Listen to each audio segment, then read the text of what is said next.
The story begins with Zhou Xiao holding a knife, thinking he was facing that unbeatable disaster again. He wondered what he would do if he could do it all over again. Meanwhile, the people around began to comment, asking what was happening to the second son of the Zhou family. They said that all those cows were the property of the old Zhou family and would be slaughtered. They said that he normally took very good care of these cows, so they wondered what had gotten into him today, and even if he had gone mad for good. Zhou Xiao thought he had no more time to waste and was about to kill one of the cows when a woman appeared and told him to forget it. She said he could just pretend he was joking and reminded him that even if he had slaughtered every cow in the family yesterday, at most he would be able to raise the price by 100,000 yuan. The woman told him to his face that she wouldn't marry someone like him and told him to stop dreaming. She also said that young Master Lin had promised to marry her, offer her 200,000 yuan and a car. She said that everyone knew the history of the Shaolin family and asked what Zhou Xiao could do, since he didn't even have a cow anymore. People began to comment that Zhou Xiao couldn't do anything, and one man asked if he was doing it because of a woman, calling him an imbecile. They said it wasn't worth killing the cow for. A lady then commented that she could introduce another woman to him, but Zhou Xiao asked if they had finished and told her to leave if she had already shut up. The woman got so angry that she stepped on her own cigarette and said that she shouldn't even have come there to persuade him because he really doesn't know how to treat a woman. As she was leaving, other people arrived in the village asking Zhou Xiao what he was doing and why he was trying to kill the cow. They asked him to put down the knife. These people were his father and mother. So he dropped the knife, hugged his parents, and said that everything was fine. The people commented that everything had finally been resolved. Zhou Xiao then said that this time he would protect his family, protect his older brother and his younger sister too. His mother asked what was happening to him, and his father wondered what he meant by protecting. Zhou Xiao replied that he wasn't crazy, but that those cows needed to be slaughtered for reasons he couldn't explain right now. He asked them to trust him and said that if they believed in him, they shouldn't stop him. They looked at each other for a few seconds, thought it over, and his father said that he didn't know exactly why he wanted to slaughter the cattle, but he knew that he was a university student and certainly more intelligent than all of them put together. So his father said he would help him with the slaughter. The lady who was there tried to convince Zhou's mother not to do it, but the mother replied that she was the one who was crazy and that she would also help with the slaughter. People began to comment that the Zhou family had gone mad. They said it was no wonder that the Zhou family's son had been rejected by the Lin family's girl, but Zhou Xiao knew he didn't have enough time. He thought he had less than a few hours, so they needed to act quickly. He said that he needed 3 people to help with the slaughter and that he would pay 500 yuan into the hand of whoever helped. Right away,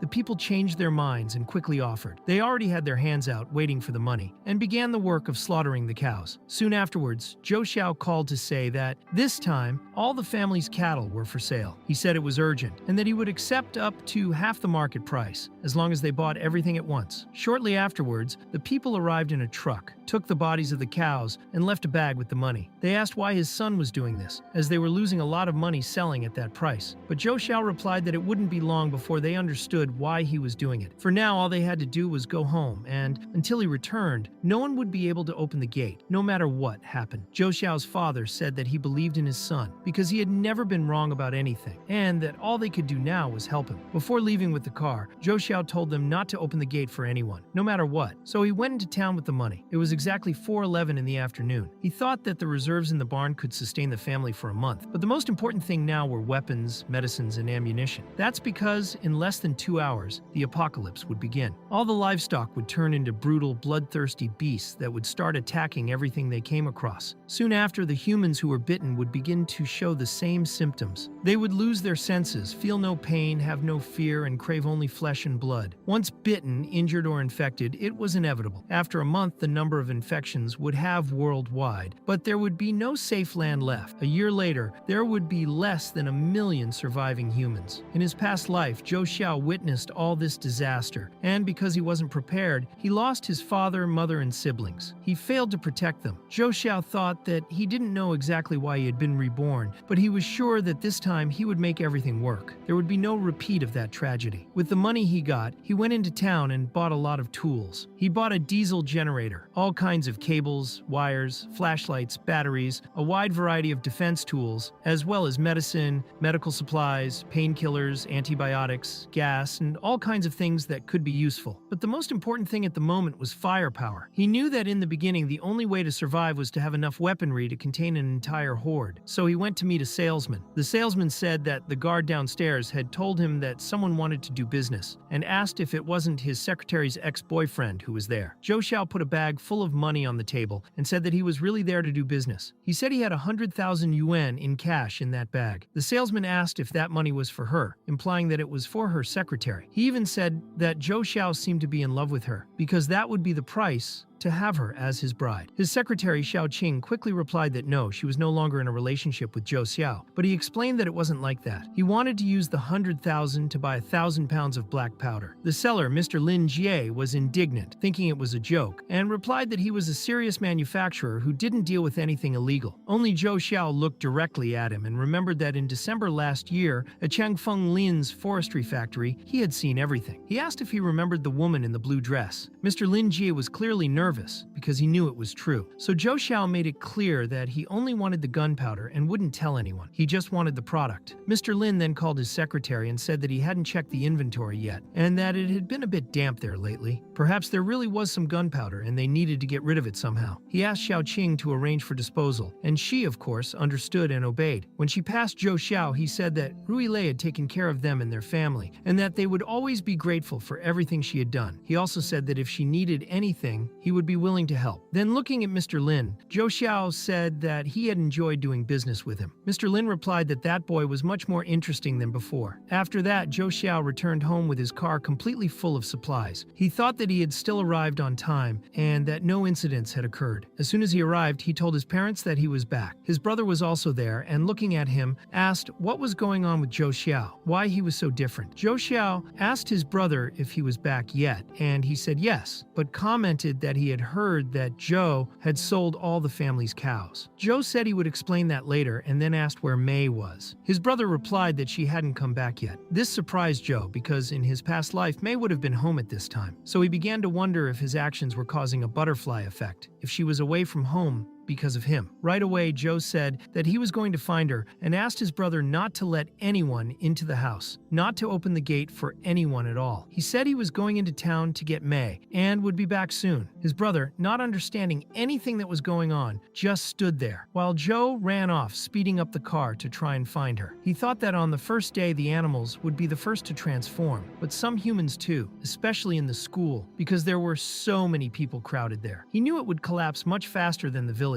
and of course, Mei was still at the school. Determined, he vowed that this time he wouldn't lose anyone. But Zhou was so focused on getting there that he didn't pay attention to the road and ended up crashing his car into an animal. Only it was no longer an ordinary animal, it was already a transformed creature. The mutation had already begun. At that moment, what had happened an hour earlier in the school was explained. The students were in class talking about Zhou, the famous Zhou Xiao. They said that he had sold everything his family owned just to give his girlfriend a present, and that he was certainly the stupidest person in town. One of the girls looked at Mei and asked if that was true since she was his sister. The girl also commented that she had heard that Mei was in love with the young master of the fireworks factory from the Lin family, and added that Zhou must be crazy. Maybe his whole family was. At this point, Mei stood up, clearly annoyed, and the girl teased her even more, asking if she was angry and if she was wrong. She took out her cell phone and said that the video there proved everything. Without thinking twice, Mei slapped the phone, knocking it to the ground. The girl was furious and asked if she was crazy. But the next thing she knew, the teacher was already walking down the corridor. Mei quickly bent down, picked up the cell phone, and pretended that she had accidentally dropped it and was returning it. But she deliberately lifted the phone for the teacher to see. The teacher confiscated the device on the spot and reminded her that the school rules didn't allow cell phones. She said that she would only give it back to the girl's father and that he would have to go to the school to collect it. He asked Mei to return to her seat, and she replied politely, pretending that everything was fine. She apologized to her classmates, saying that she hadn't seen the teacher coming and that next time she would be more careful with her phone. The girl became even angrier at this. Later, when it was time to leave, as no one came to pick Mei up, the same girl started bullying her, asking why she wasn't so brave anymore. Mei then remembered that, unfortunately, that day, she was serving a suspension together with that damn girl. The girl asked why she wasn't answering, and without waiting, pulled a stiletto on her. Meanwhile, Zhou Xiao was arriving and thought he was already in front of the school, but he couldn't find Mei. It was then that he noticed several students running desperately out of the building. At that very moment, the girl who had been threatening May started vomiting a lot of blood, and May, feigning concern, just walked away. In fact, she wasn't worried at all. She then ran out of there, but realized that it wasn't just that girl. Many other people were vomiting blood, and what's more, they were attacking each other. May was terrified, not knowing what was happening, until she saw, at the end of the corridor, a zombie running straight towards her. Desperate, she tried to run away, but to make matters worse, the same girl who had been bullying her also came out of the room already transformed into a zombie. The first thing the creature did was jump on May, trying to bite her. But the next moment, just as she was about to be bitten, Zhou Xiao appeared and landed a vicious kick on the zombie girl's face, knocking her away. May, still on the ground, looked at him, not understanding anything, and asked in surprise what her brother was doing there. But the fight wasn't over yet. The noise caught the attention of another zombie nearby. Zhou Xiao looked at his sister and commented that it was actually embarrassing to hear her shouting so loudly for help. Without wasting any time, he advanced and, with a single precise blow from his knife, severed the zombie's head. Then he said that he had only come there not to save her, but to laugh at her face. May, of course, responded by calling him stupid. Meanwhile, a horde of zombies began to surround the school. On the way back, they spotted a zombie in the middle of the street devouring a body, but it had been brutally run over by a pickup truck. And obviously, it was Zhou Xiao who was driving. May, even a little nervous, commented that it looked like a zombie game, only too realistic. Even though she was scared, she said it was incredible when he kicked the zombie to save her. Zhou Xiao told her that it was okay, that if she wanted to cry, he wouldn't laugh at her this time. Then he explained that the world was over. Now, man-eating zombies were everywhere, and everyone would have to learn to adapt and survive. But he asked her not to worry because her big brother was there, and promised that he would take care of everything. He said that the whole family would be fine, and May replied that she believed in her brother. Later, they finally returned to the village. When they arrived, people commented that they were finally back. Zhou Xiao asked if anything had happened at home, and his mother replied that they had only heard people shouting outside, but no one had had the courage to go out and see. Now everything was silent. Zhou found this strange because, in his past life, between 3 and 5 people had disappeared that night. But he remembered that mutant zombies are afraid of the sun, so if they managed to survive that night, the second day would be enough to fortify the house. However, he knew that the night would be difficult. His brother then asked why he had bought so many resources. It seemed as if they were preparing for a war. Zhou Xiao replied that he would explain later and asked him and his father to gather everything into the house. He said that no matter what happened, they had to protect the house. He also said that he was going out to look for someone and would be back soon. May, trusting him, told everyone to believe him. Because her brother was different, he knew what he was doing. As he ran along the roofs of the houses, Zhou Xiao also thought that May was right. His body really did look different, as if it had undergone some changes since he went back in time. And if he could find that person, and if they still had the same ability they had in their past life, that would be a huge help. Meanwhile, elsewhere, several zombies were banging violently against a door. Inside the building, a woman was trying to calm everyone down, asking why they were so desperate. She thought they were just crazy customers complaining that something was missing from the store, unaware that it was actually zombies. The people inside were trying to fight back using improvised weapons, but that wouldn't work for long. Suddenly, someone burst in, knocking everything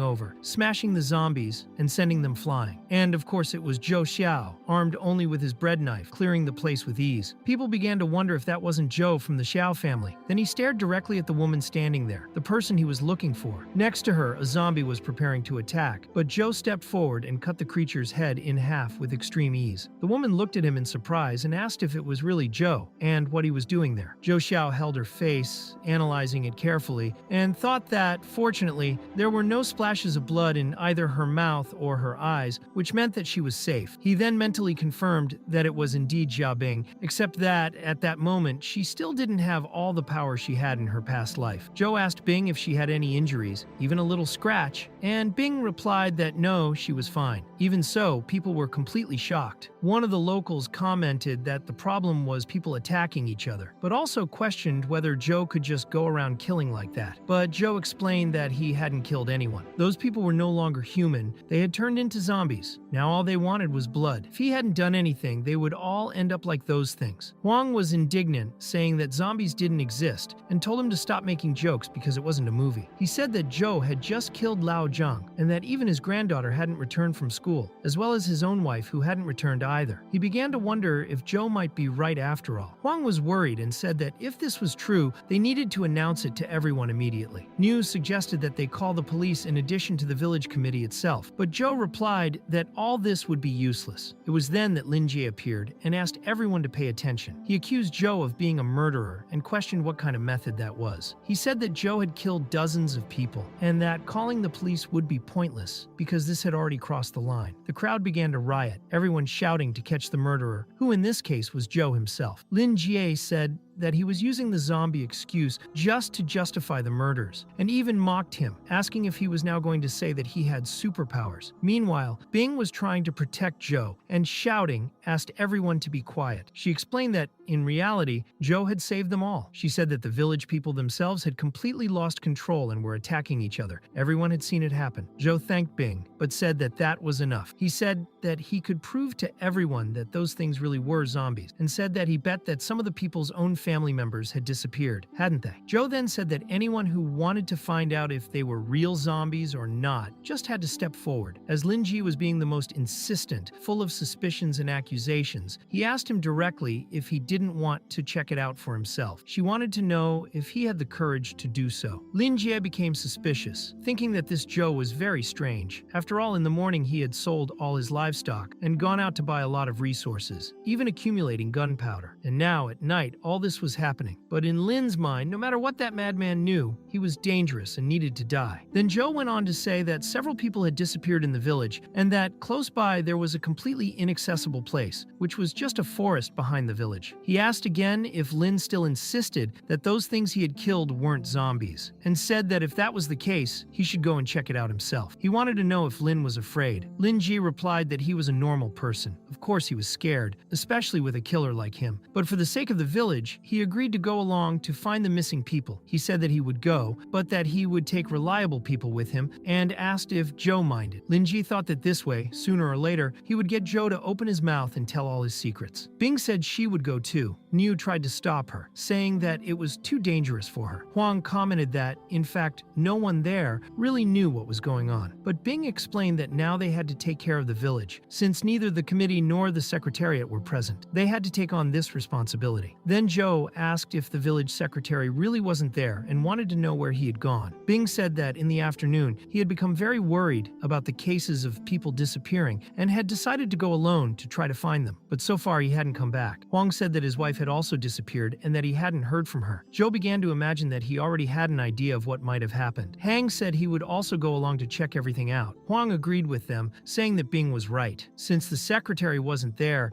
they couldn't just stand there and do nothing. And besides, Joe himself had already shown proof of what was going on. As village officials, they needed to understand the whole situation. Finally, Niu accepted, but said he was going in a separate car and asked them to wait for him. When they finally arrived at the scene, they found an abandoned car and realized that it was the village secretary's car. Niu analyzed the engine and commented that it was almost cold, indicating that it had been a long time since he had left the vehicle. Huang said that he had tried to call him, but the phone wouldn't even ring. Meanwhile, Zhou was deep in thought, remembering that in his past life the first horde of zombies appeared exactly 3 days later. He clearly remembered that that horde came from this very place. At that time, there wasn't enough manpower to investigate the source of the problem. If everything happened exactly as before, it wouldn't work. Before the situation got any worse, he would have to wipe out the horde himself before it grew. And most importantly of all, if he managed to do that, he could win Bing's trust once and for all. Zhou confirmed to everyone that they were in the right place and ordered them to continue on their way, but very carefully, because it was the only thing they could do for the time being. Lin Jie was further back,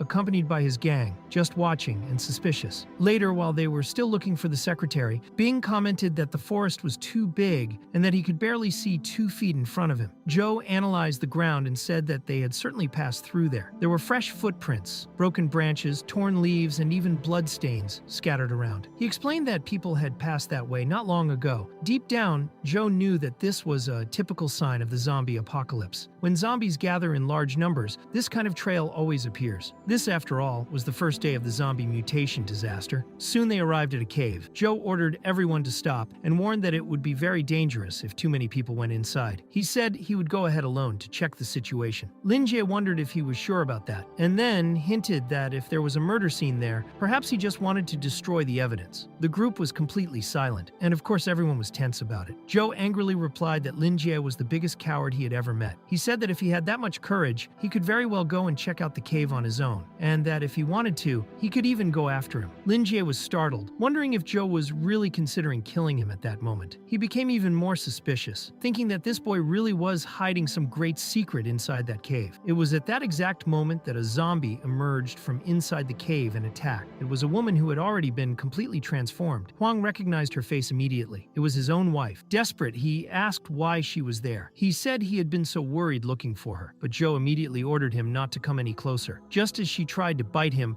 Joe blocked her attack with his knife. He then made it clear that this was no longer the woman he knew, and without hesitation cut her head in half. Of course, this left Huang in complete shock. Unable to believe what had just happened, he shouted that Joe would pay for murdering his wife. He picked up his bat, positioned himself, and prepared to attack him, while the rest of the group watched the scene tense. Lin Jie was even getting excited about it, as if he was enjoying the confusion. Without thinking too much, Huang went for it, but was completely overpowered. Joe slapped him across the face, knocking him to the ground in a heap. Then Joe said that it was all right for him to be angry. All right if he hated him. All right even if he regretted everything. But the fact that she was a zombie didn't change that. He had to kill her. He said he only wanted to protect those who were still alive. Huang, completely overcome with anger and pain, replied that it was all nonsense. He said that the woman Joe had killed was his beloved wife and asked what he would do if someone killed his whole family in front of him. Just then, Joe remembered the scene from his past life when he saw his entire family dead. He was silent for a moment, absorbing it. Then he looked directly at Huang, asked him if he really had the courage to do it again, and without thinking twice, grabbed Huang by the neck with absurd force. With a cold look on his face and completely overcome by anger, Joe said that she was being very kind to him. He remembered that he was there in that fucking place because they were accusing him of being a murderer. Even so, he had saved them all twice, and that's how they were repaying him. Joe said firmly that if anyone dared to touch his family, he would kill them without a second thought. Some people tried to stop him, but Lin Jie stood by, saying that he had always known that Joe was a murderous lunatic, until someone else appeared to stop him. It was Joe's own brother who approached without hesitation. Only Joe seemed to be in a trance, and didn't even hear the approach. Without wasting any time, his brother headbutted him hard. Huang was saved by this blow, and Joe came to his senses as he fell. Confused, he asked what his brother was doing there. He replied by saying that Joe had finally woken up from his trance. He said he was there because he was very worried, since Joe had been away from home for too long. Huang, fallen, began to cry, and said that everything was his fault. He couldn't protect his wife. Joe's brother approached him, held out his hand, and told him that staying like that wouldn't bring her back. He said that his brother had done the right thing by saving everyone there, even though he understood Huang's sense of loss. He said that if they were going to hate someone, then let them hate him. But now they had to face reality. As a village official, Huang was still needed. Huang moved, grabbed his hand tightly, and said it was true. There were still people who could be saved. Meanwhile, Joe thought about how his brother was still the same, as perceptive and kind as ever. Their personalities were completely opposite. His brother had always been the popular one in the village, everyone's friend, but no matter what happened, he always protected him. Joe lightly tapped his brother on the shoulder and said it was nothing. Deep down, he thought that this time he would be the one to protect him. Then they all heard a voice coming from inside the cave, someone shouting for help. Bing recognized it instantly, saying that it was the voice of the village secretary. But Joe stopped her, saying that there was something strange going on in there. Soon, they began to hear a lot of screaming coming from the cave. One of the men looked at Lin Jie and asked him if he still believed that zombies didn't exist, because he was starting to believe it himself. Even so, Lin Jie insisted, saying that zombies were just something out of a movie. Then a big muscular man stepped forward, saying that he himself was going to lead the way. He shouted for whoever was inside to get out, but was soon violently pulled out and killed instantly. His body was thrown out, but not in one piece. Only half of it fell to the ground. A horde of zombies emerged from the darkness, dozens of them piling up at the entrance to the cave. The zombie that had torn off half of the man's body threw the corpse as if it were a toy, making everyone panic, including Lin Jie himself, who until then had been full of courage. The zombies advanced with absurd speed. Joe realized that there were many more than he had expected. Even if they escaped, someone was going to die. He shouted for everyone to stay close to him, but his brother ran ahead, punching zombies like he was training. He wondered if Joe really thought he was going to be the hero all by himself. Even after the blows, some zombies managed to get up. Joe's brother was impressed and asked if those things had any weak points. Joe explained that the only weak points were their brains and the sunlight. He also said that his brother wasn't rusty at all. He replied that, of course, he always had to be ready to deal with his own brother. Joe asked if they were going to use the same strategy as before, and Bing, observing everything, was impressed by their synergy. Joe's brother confirmed that they would. He would attack first, and his brother would follow. When the zombies roared and launched another attack, it was the two of them who struck back first. Joe's brother lunged forward with his fists, knocking down everyone in front of him, and Joe finished off the zombies with his knife, decapitating all those who still dared to stand. In the midst of the battle, Joe shouted for everyone who was still standing to use their flashlights on the zombies and aim for their heads. He also warned them not to be bitten in any way. Meanwhile, Hang and Niu were getting to grips with their part as well. They had finally defeated the 3 zombies who had dedicated themselves to attacking just them. Huang, tired, commented that dealing with that alone had been exhausting. He wondered how the brothers from the Zhou family were coping so easily. Niu explained that the 2 were disciples of Master Zhang's martial arts, and that even a professional would find it difficult to face these 2. Hang said that, now that he thought about it, it was a good thing they had interrupted him when he tried to hit Zhou, because otherwise, he would have been badly beaten. It was then that the last zombie of the horde fell to the ground. Zhou's brother, panting, looked at him and asked when he had become so strong. Zhou said he could teach her, but only if she asked nicely. He also told Bing not to be afraid, but she still got scared. Zhou's brother commented that he didn't know how to comfort people at all. Bing was very grateful for what they had done, but her brother said that it was Zhou who had done everything and that she should thank him directly. Zhou replied that he would check on the others. At that moment, one of Lin Jie's subordinates had been bitten. In fact, several of them were calling for help, calling for the boss, but the boss, who was Lin himself, was running away. He was hiding behind a tree while he listened to all his men dying. That's when Zhou appeared, saying that Lin was lucky because he hadn't been infected, and told him he could continue hiding there, but not to make any noise. Lin was terrified, thinking that that bastard might kill him. Later, near a cave, they were investigating because they heard the voice of the village secretary. There really was someone alive in there shouting for help. Bing recognized it instantly, saying that it was definitely his voice. Zhou told everyone to stay back, as he and his brother were going to check it out. He also told Huang, Bing, and Niu that they should leave that place. Zhou explained that saving people surrounded by zombies is very dangerous, and that during combat, they wouldn't be much use and could end up being a burden. He said that the best thing they could do now was to go back to the village, warn those who hadn't yet been warned, and prepare. Niu agreed, saying that they were right because the other people in the village needed them. Even so, Bing didn't want to just turn her back on them. Zhou thought he couldn't allow any more people to die. First, he needed to solve the origin of that great horde that was about to appear. He decided that he would leave the survivors in Bing's care. Later, already inside the cave, Zhou's brother asked him if he was sure that the secretary was really there, since a whole horde had come out of that cave. Zhou replied that, in fact, he wasn't sure. He said that if the secretary had been bitten, there would be no way to save him, but that fortunately, that voice didn't sound like someone infected. His brother also hoped that this was the case. He commented that Bing had come to work as a village employee in her first year at university, and that the village secretary was the one who had helped her adapt to life there. That's why she was so worried about him. Suddenly, Zhou heard a noise and ordered them to stop. They then came across a corpse with a huge hole in its chest. Zhou found it very strange, as it was different from the other zombies. It hadn't transformed. It had just become an ordinary corpse, and he wondered what could have caused the hole. That's when Zhou's brother noticed someone in the background and wondered if that was the secretary. He pointed the flashlight at the person who was asking for help, but it wasn't really a person. It was a zombie. Zhou immediately realized that it was a mutant zombie and easily threw it far away. When the monster tried to attack again, it was overshadowed by the light of Zhou's brother's flashlight, who shouted that they had to run. Later, in the forest, Zhou's brother asked what kind of zombie it was. Zhou explained that it was still a zombie, but a mutant. Suddenly, several bats came out of the cave, like a big swarm, running away from the same thing. The tentacles of that mutant zombie then hit Zhou's brother very hard, breaking his flashlight. Even so, he wouldn't let it go. When the zombie tried to bite him, he pulled the tentacle away, but realized that the thing was very strong and that they urgently needed light. Then a light appeared at the end of the tunnel. A car drove up at high speed, and the driver was Bing. She simply ran over the mutant zombie, smashing it against a tree. To finish the job, Zhou ran up to the monster and plunged his knife into its head. Bing asked if they were all right, and who that monster was. It was then that she realized it was the secretary. At that moment, Joe's brother apologized and said that now he could only rely on his own family. Joe wondered why this was happening again. He had finally been reborn to prevent this tragedy, but he still couldn't protect even his own brother. He remembered the mutant and, without wasting any time, grabbed his knife and started stabbing the zombie's body. His brother asked what he was doing, and Bing was also very nervous about it. Joe knew that mutant zombies gather low-ranking zombies to absorb the zombie disease into their own bodies. Their aim is to protect the zombie core, which is deep inside the head. Joe then explained to his brother that there was still a chance. That core had the same source as the virus that was now in his body. If he ate it, there was a small chance that he would evolve into a skill user immune to the zombie virus, but also a big chance that he would turn into a monster, just like the one they had just faced. Without hesitating, Joe's brother simply swallowed the core and said that he should have said so. He asked how long it would take, and Joe replied that it would be 2 days. Then the brother said that if he didn't get out of that cave in 2 days, he had to seal it up, and if by any chance he did become a skill user, he shouldn't make Joe jealous. Joe agreed, saying he would wait for him. Meanwhile, Lynn, who was hiding watching everything, heard the whole conversation and thought he could take advantage of this information. The next morning, when Joe woke up, his father was already at work. Bing even tried to help, but she wasn't being very helpful. Joe's father asked him where he had gotten so much good stuff, and Joe explained that it was gunpowder. No joke. Even so, his father said he would get him a small barrel. At that moment, Bing wasn't exactly helping. In fact, she was getting beaten up while trying to be useful. And Joe thought that after all, like mother, like daughter. Joe asked if there was any breakfast left, but his mother said she was busy. If he wanted food, he could make it himself. Joe then thought about going to his uncle's house to get some food, but before he could leave, someone was about to ring the doorbell. But Joe opened the door just then and asked why she was there. Bing replied that it might seem a bit strange, especially after what had happened yesterday, but she wanted Joe to go with her to the city to try to make contact with the outside world. Joe and his mother remained silent. He was a little put out, but Bing continued. She said she was feeling very bad about what had happened to his brother the day before. She'd only realized that they'd done something so dangerous because of her after everything had happened. Even so, she said that Joe was the strongest person she knew and that, for the sake of the town, she needed to understand what the situation was. She said she was willing to do anything. She didn't care if Joe and his family came to hate her. She just wanted his help so that they could protect the town. Joe's mother interrupted, saying that enough was enough. She said that if her son hadn't come back yesterday, it would have been Bing's fault, but thinking back, she knew that even without her, Joe would have done the same thing.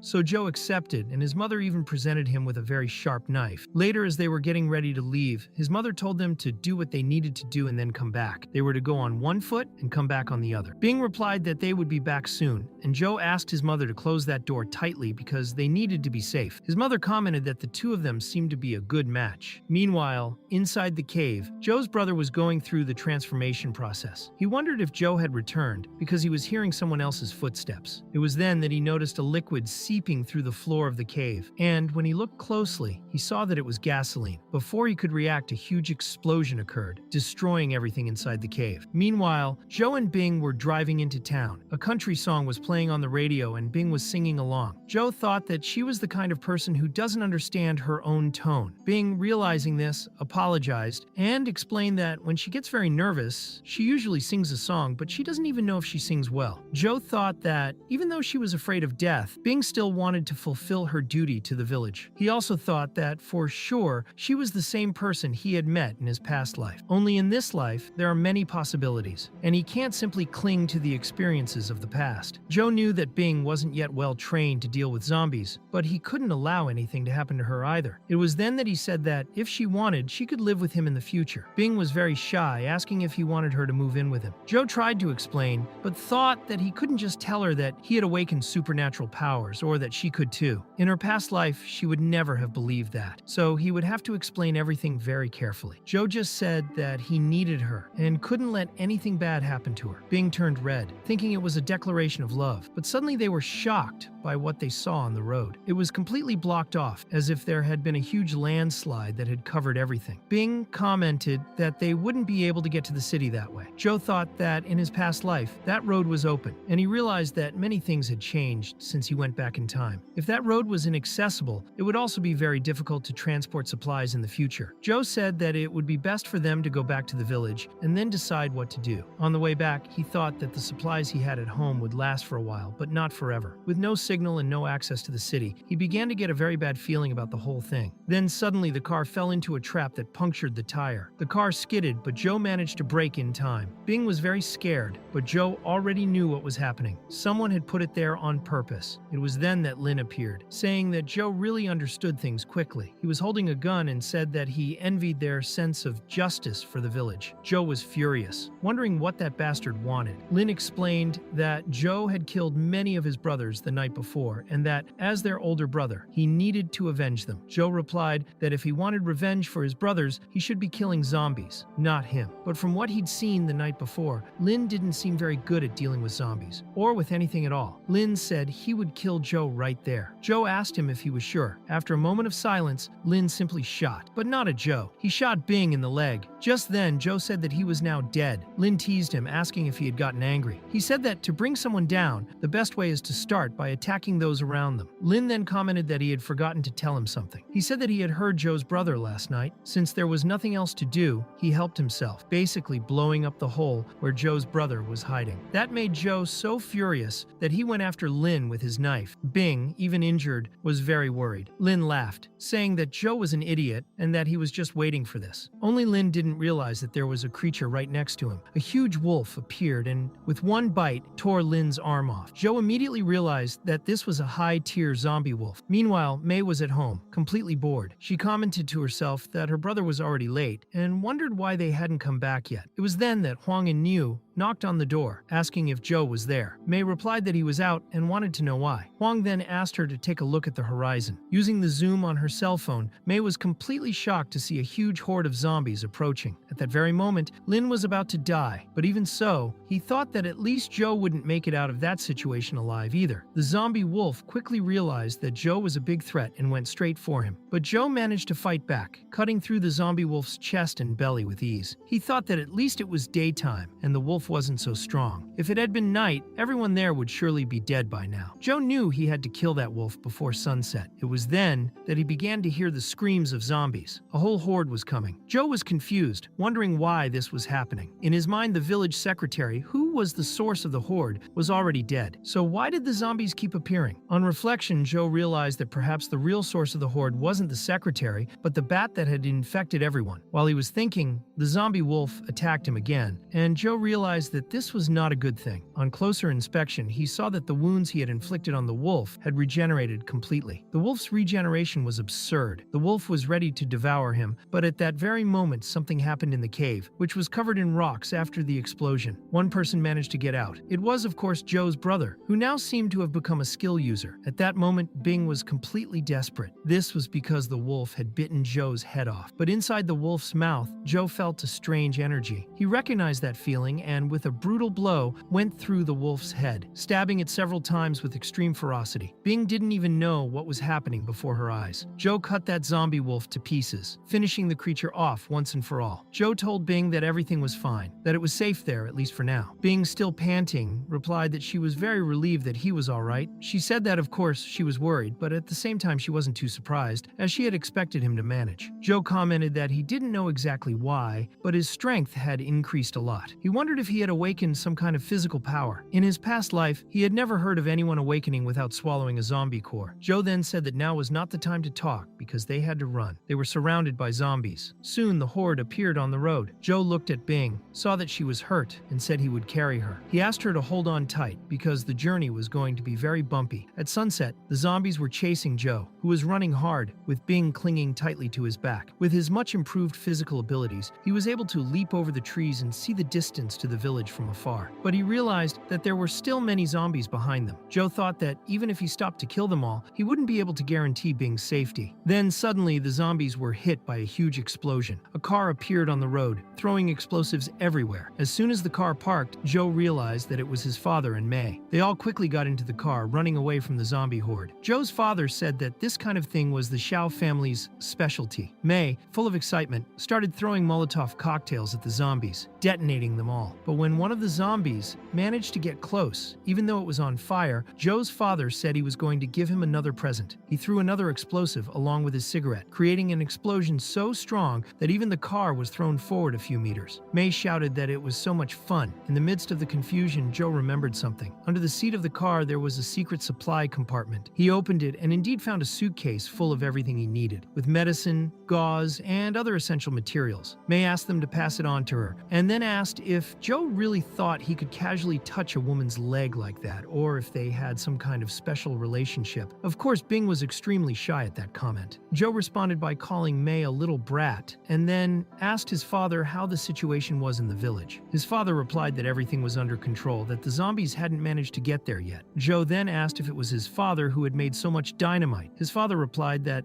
of course he did, that when he was young, he was completely obsessed with explosions and studied it every day. He said that when he worked in the mine, he was the explosives expert, and that once all the ore had been extracted, unfortunately, he could no longer use his dynamite. He commented that he even thought about playing some games at home after he got married, but his wife wouldn't let him. Joe then asked if the explosion in the kitchen last year had been his fault. The father replied that of course not, while shaking all over. Joe, suspicious, asked why he was shaking, and the father asked him not to tell his mother. Later, back at home, they heard a scream coming from inside. The door was locked and no one could open it, so Joe simply kicked it in. On entering, they found Joe's mother holding a zombie by the neck. She commented that it had been a long time since she had seen that little lady. Everyone was very impressed by what they were seeing. Joe's mother, without even flinching, grabbed a frying pan and started beating the zombie. Apparently, before she became a zombie, that little lady owed her money. The zombie was beaten to a pulp with a frying pan. Joe wondered when his mother had become so strong, and his father replied that in the old days, she used to be a gangster. He said that even 3 guys with guns weren't enough to deal with her. He added that when they met and got married, she calmed down a bit. In fact, it was she who forced the marriage. As he was saying this, he was hit by a frying pan from his wife, who called him a prick, saying that he was the one who kept begging them to get married. She then looked at Joe and asked why that son of hers had broken the door. She said the lecture would come later. Joe tried to explain while Bing intervened by asking her aunt not to blame him, as he was just worried. Mom looked at Bing and asked if she was back too. She said that since she had a visitor at home, she was only joking, as she was actually very kind to her children. But the playful mood didn't last long, because another zombie appeared trying to climb over the wall. Huang immediately broke up his race and warned them to stop talking because more zombies were coming. They were taking care of the east side. At that moment, Joe activated his killing mode. With a shower of blood, he began to rip the heads off zombies without stopping. He thought that, in his past life, this horde had suddenly appeared and no one had been prepared. But now, with his family all alive and reunited, they were wiping out the zombie race. He realized that he was no longer alone and that his family was simply incredible. Together, they were going to survive. The zombies began to realize that many of them were dying. But because they were zombies, they didn't back down. Even so, by facing the zombies directly, Joe managed to make it look as if they were scared. May commented that the horde was even scared, but Joe replied that it wasn't that. Zombies don't feel fear. In fact, what was happening was that the zombies had retreated to equip themselves. They started picking up rakes, hoes, ladders, and other tools. Joe's father was shocked, asking if the zombies now knew how to use weapons. Joe, staring at the scene, replied that no, zombies don't have the intellect for that. That could only mean one thing. They were being controlled by someone. Until, looking at the horizon, Joe saw a mutant zombie. It was Lin himself, who had somehow survived and transformed. Even with the dynamite explosions prepared by the Xiao family, the zombies continued their attack unabated. Joe's father realized that they were heading straight for their house. He asked them to get some dynamite, but was told that they had all already been used. Several zombies began to use makeshift ladders to climb the wall of the house, and Joe wondered if zombies were capable of using strategy like this. Meanwhile,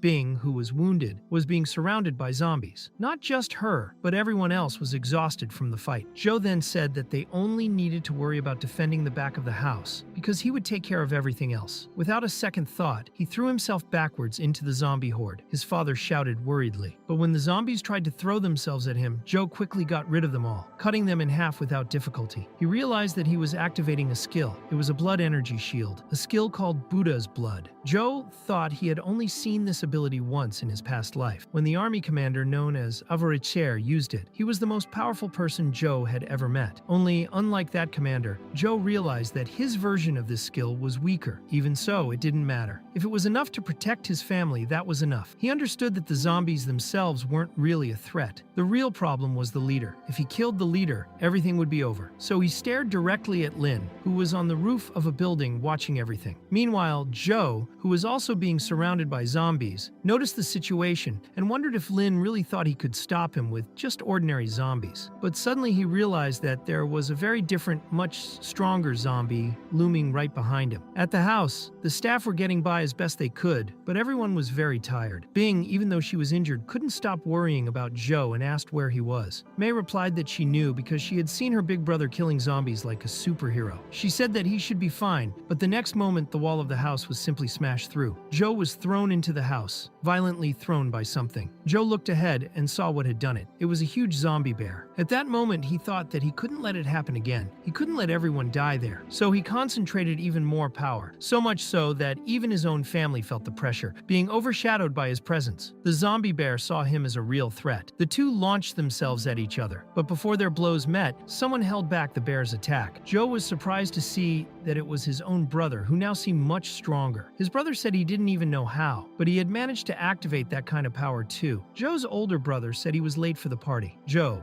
relieved, asked if he was all right. The brother replied that he had spent some time trying to get used to this new power and showed him how to use it. He struck a blow so hard that it sent the zombie bear through several houses. Then he looked at it and asked if it had died yet, saying that this giant hamster was going to be very difficult to deal with. Even so, he told Joe that he already knew what he had to do. He was going to hold the big one, while Joe took care of the rest. Joe confirmed that he was going to follow orders, and sometime later he was already facing Lin. At that moment, he thought of his biggest nightmares, the ones that hadn't let him sleep in the past. He had always been afraid of being a wimp, of not being able to protect the people he loved. But now that he had this power, in this life, he wasn't going to let that happen again. He thought that any threat in his way, he would destroy without a second thought. Lin, looking at him, said that the old Lin was already dead. This was now a new being. He said that he had gotten rid of that weak human body he had before, and was now much stronger. Lin said that he is now half zombie and half human. He retains his consciousness and can control entire hordes. He said he's the king of this apocalypse.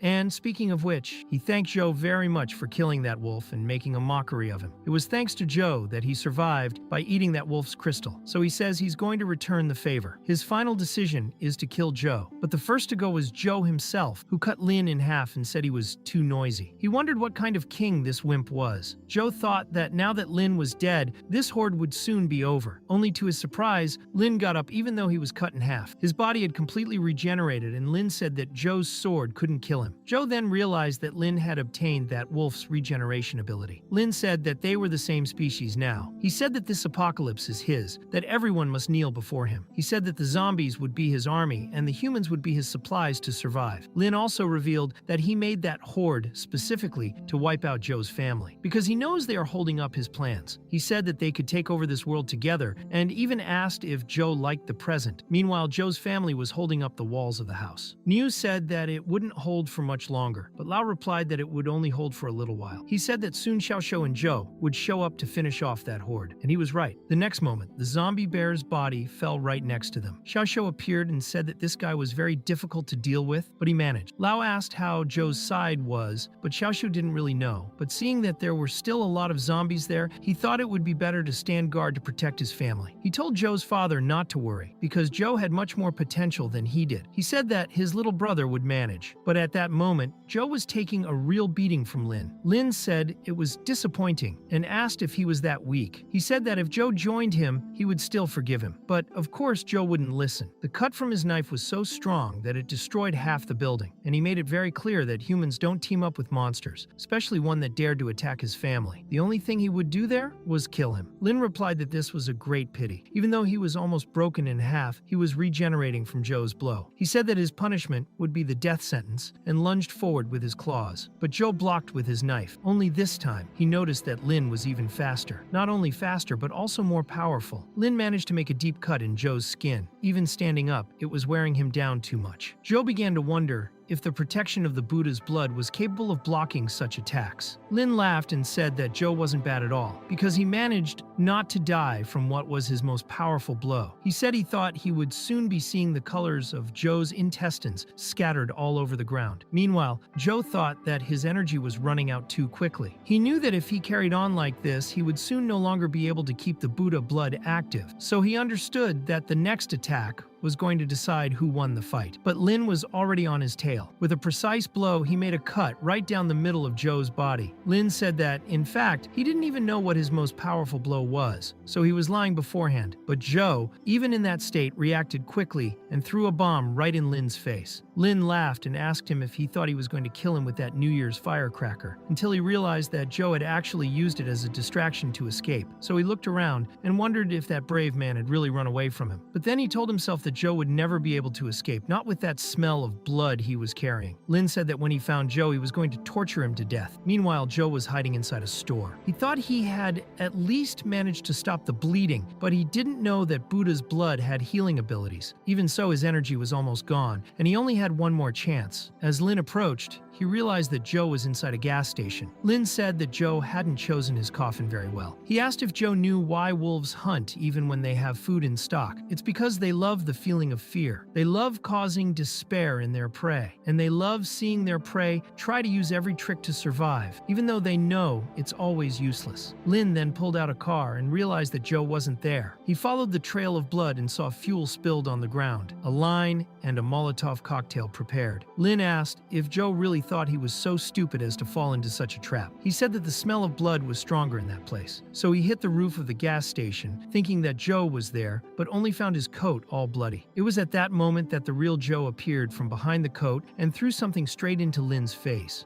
who immediately started screaming, feeling his flesh burn. Lin wondered what the fuck it was, and Joe replied that it was salt. He asked if Lin couldn't smell it, or maybe even see it. Joe explained that the wolf's core made Lin's senses much sharper, but it also became his weakness. He said that a wolf has more than 200 million cells distributed throughout its nose, capable of distinguishing more than 2 million different smells. And this fact, which seemed to be an advantage, was also a problem because it couldn't tolerate irritating things in its nasal cavities, making everything much more painful. Joe also said that usually when a person sees a trap, they let their guard down, thinking they're safe, and it was no different with Lin. Lin, furious, tried to hit Joe, but Joe dodged easily and thought that Lin would have no chance of killing him. Joe decided to do exactly as he had seen his brother Xiao Shou do. He accumulated all the energy of the Buddha's blood in one hand and said that now would be the end of Lin. With a cross-shaped blow, he landed a dry blow on Lin. After the blow, Joe realized that he was really tough because even that attack couldn't kill him. Lin, completely sunk into the ground with the mark of the blow, still said that he was the king, but soon his body was completely engulfed in gasoline. Unable to get out of that hole, he began to swallow a lot of gasoline. Joe explained that, of course, a simple Molotov wouldn't be able to burn someone like Lin, so he threw him straight into the gas station's underground tank. He said that this way he could send him straight to hell, and that it was a very suitable coffin for him. At that moment, back at Lao's house, they heard an explosion. Xiao Shou asked if everything was all right. Lao said yes, but noticed something. The sun was starting to rise. Mei also noticed that the zombies were retreating. The horde was afraid of the sun. Even though they were very tired, everyone was very happy that it was finally over. They had successfully protected the house. Joe, who was approaching the house, was very proud of his people, until he heard a voice asking for help. Someone was asking to be saved. It was Aline, Joe's ex-girlfriend, who after calling him fell unconscious. Later, Mei asked if her brother was a pervert because he took off a woman's clothes in the middle of the street. Joe replied that it wasn't like that. He just wanted to check if she had been bitten. The risk of bringing an infected woman into the house was much greater than simply taking her clothes off in the street. They needed to be very careful. Joe commented that he was also shirtless, so it seemed only fair. Mei replied that this only made him look even more perverted. She said that fortunately she had seen the scene in time, as it would have been very bad if Bing had seen it. Joe asked what Bing had to do with it, but she soon came out of the room, informing him that Lin Chin was fine, probably just very mentally and physically fatigued, with no energy at all, but that she would wake up after a good rest. Bing noticed the strange atmosphere in the room and asked what it was. Mei shrugged it off, saying it was nothing, and was relieved to hear that Lin Chin was fine. Joe thanked Bing for her good work, and Bing replied that it was no big deal, since it was they who had worked much harder than she had. Later, Huang informed them that they needed to leave first to check if there were any other survivors in the village, since that was their duty as employees of the place. Before being left, Joe called her and asked her not to blame herself for what had happened to the other people, because a zombie horde was not something that could simply be controlled. He explained that it would never be possible to save everyone, and that the most important thing was to make sure that those who were still alive stayed alive. Bing agreed, saying that this was true. Shu commented that his brother had finally matured. Joe replied that this time, everything would end differently. Shu was curious and asked what he was talking about, but Joe refused, saying that it was better not to ask. Shu then ordered them to leave with the truck, as they needed to get rid of the bodies. Later in the forest, they burned all the bodies inside the cave. As they finished burning the last batch of zombies, Joe commented that they needed to burn the bodies of the mutants too, because if they didn't, the animals could eat those remains and end up transforming themselves too. Shu said that now he just wanted to get back and have a good night's sleep, but warned him that it was Joe who would be driving and that he would have to stop at the gas station. Joe asked about the gas station, but was confused and wanted to know why he had to wash the car. Shu replied that as he was the eldest, he was in charge. Joe asked him if he was sure that he was the strongest and asked him if he wanted to bet, saying that he was never scared of him. So they decided to settle the dispute. Unlike rock, paper, and scissors, which depended on luck, they needed another method. The rules were simple. One of them stood on the spot counting to 10, and the other used this time to get as far away as possible. After that, the hunter had 3 minutes to reach the runner. If he managed to catch it, he won. If not, the runner was the winner. Joe used his skills to run and get away quickly. When the 10 seconds were up, Sho went after him, saying that he knew that move too. Joe managed to dodge the first attack, and the two began an extremely fast chase through the forest. Joe jumped from branch to branch, but Sho spotted a gap and knocked down an entire tree with one punch, causing the branch Joe was going to use to simply disappear. He also threw a huge tree trunk at his brother, who managed to hold on to it with all his might. The contest then turned into a contest of strength. Joe wondered if he wasn't going to run too, but deep down he knew that his brother was physically stronger. Joe was thrown against a wall, but with so much pressure, his torso simply exploded into several pieces. Sho wondered if he hadn't taken it too hard, but realized that Joe had disappeared. Just then, a pebble fell on Sho's head, and Joe appeared, saying that the 3 minutes had passed, so the runner had won this time. Sho, surprised, asked when he had come up there. Joe replied that he was testing his strength and eventually discovered that he had made it. He realized that he was gradually discovering his own abilities. Sho commented that he got his abilities after eating that crystal, and asked if Joe had eaten one too. Joe replied that he might have. He said that in this life he didn't do that, but in the past life, he did eat one of those crystals. After this competition, Joe understood that his ability was called borrowing strength. Basically, he could use Xiao Shou's abilities. Joe knew that his ability was called Buddha's Blood, an effect that greatly increased his physical attributes, especially his strength and agility. What's more, he could expand this blood aura to deal damage to anything that came close to his body. However, at the moment, he could only use 70% of this ability. Joe commented that he could also visualize every number and piece of data relating to his own ability. Shu asked if he had one of those systems similar to theirs, but Joe replied that it wasn't exactly that. In fact, it was just a natural effect of his brain, which could quantify the data, but no numbers appeared in front of him,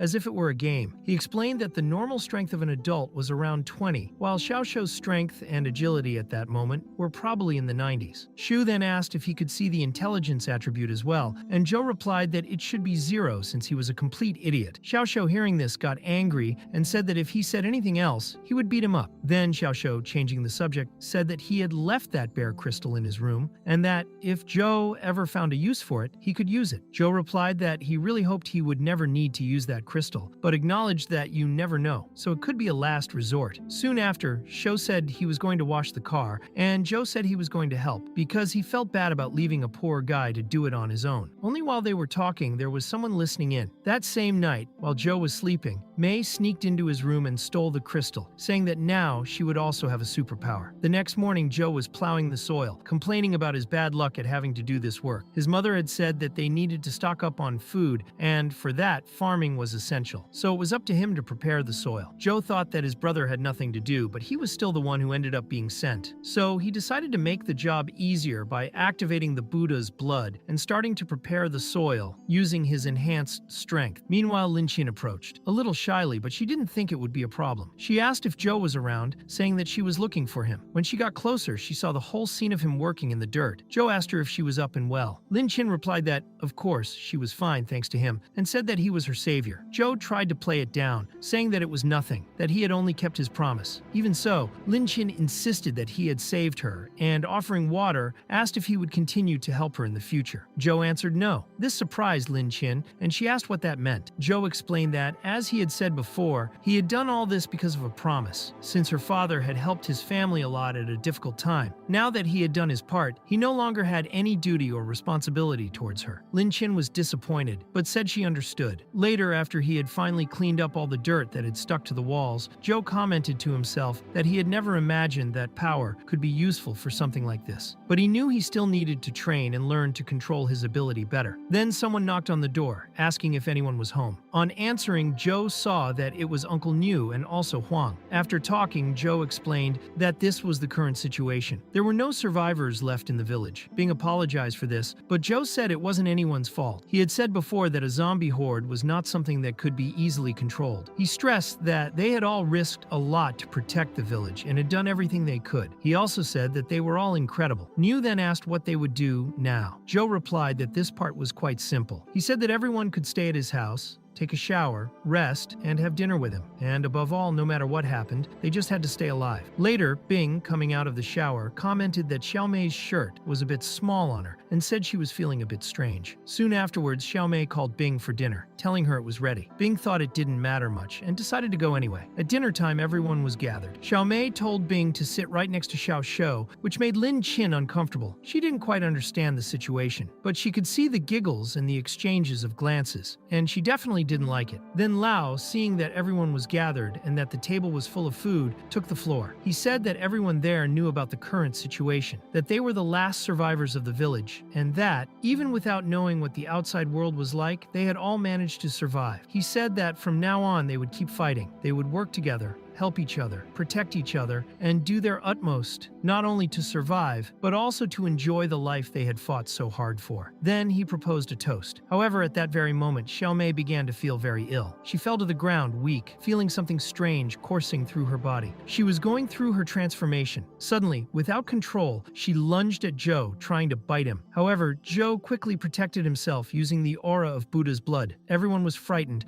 asking what was happening to her, while Lin Chin watched in complete terror. Suddenly, that strange sensation disappeared. Joe asked if she had regained consciousness, and little by little, Xiaomei seemed to return to normal, even though she was quite nervous and ashamed of what she had just done. She, not knowing where to put her face, commented that even her own brother had had to save her, and that it was so shameful. At that moment, Ji simply punched her in the stomach to make her pass out, and said that she must have had too much to drink, so he would take her to bed. Meanwhile, Xiaomei was vomiting in the middle of the road, and everyone was at a loss to understand what was going on. Later, when everything had calmed down, Xiaomei vented her frustration, saying that the whole thing had been very humiliating. Zhou, for her part, explained that she knew exactly what had happened. She had eaten a core, just like the others, and said that she had been very lucky not to have turned into a mutant. Xiaomei apologized, saying that she just wanted to have an ability too. Zhou thought that if she hadn't realized this in time, everything could have ended much worse. Then Zhou said that he was going to teach her how to use her powers. He asked her to close her eyes and concentrate, explaining that the power should be felt like the air that enters the lungs, but in this case, it was circulating throughout the body. He said that this power was now part of her instincts, and that she should use it to feel the world around her. Zhou asked if she was seeing anything, and Xiaomei replied that yes, she was seeing life, as if she could perceive and even control the flow of life around her. Then she ran her hand over the soil that had been prepared, and immediately a plant sprouted and began to grow. Xiaomei, surprised, asked if her power was to make plants grow faster. Zhou confirmed it, saying that from the looks of it, that was one of her powers. At that moment, Zhou also used the same power and made a potato he had planted that morning grow instantly until it was ready for harvest. Xiaomei, shocked, asked how he had done it, and Zhou replied that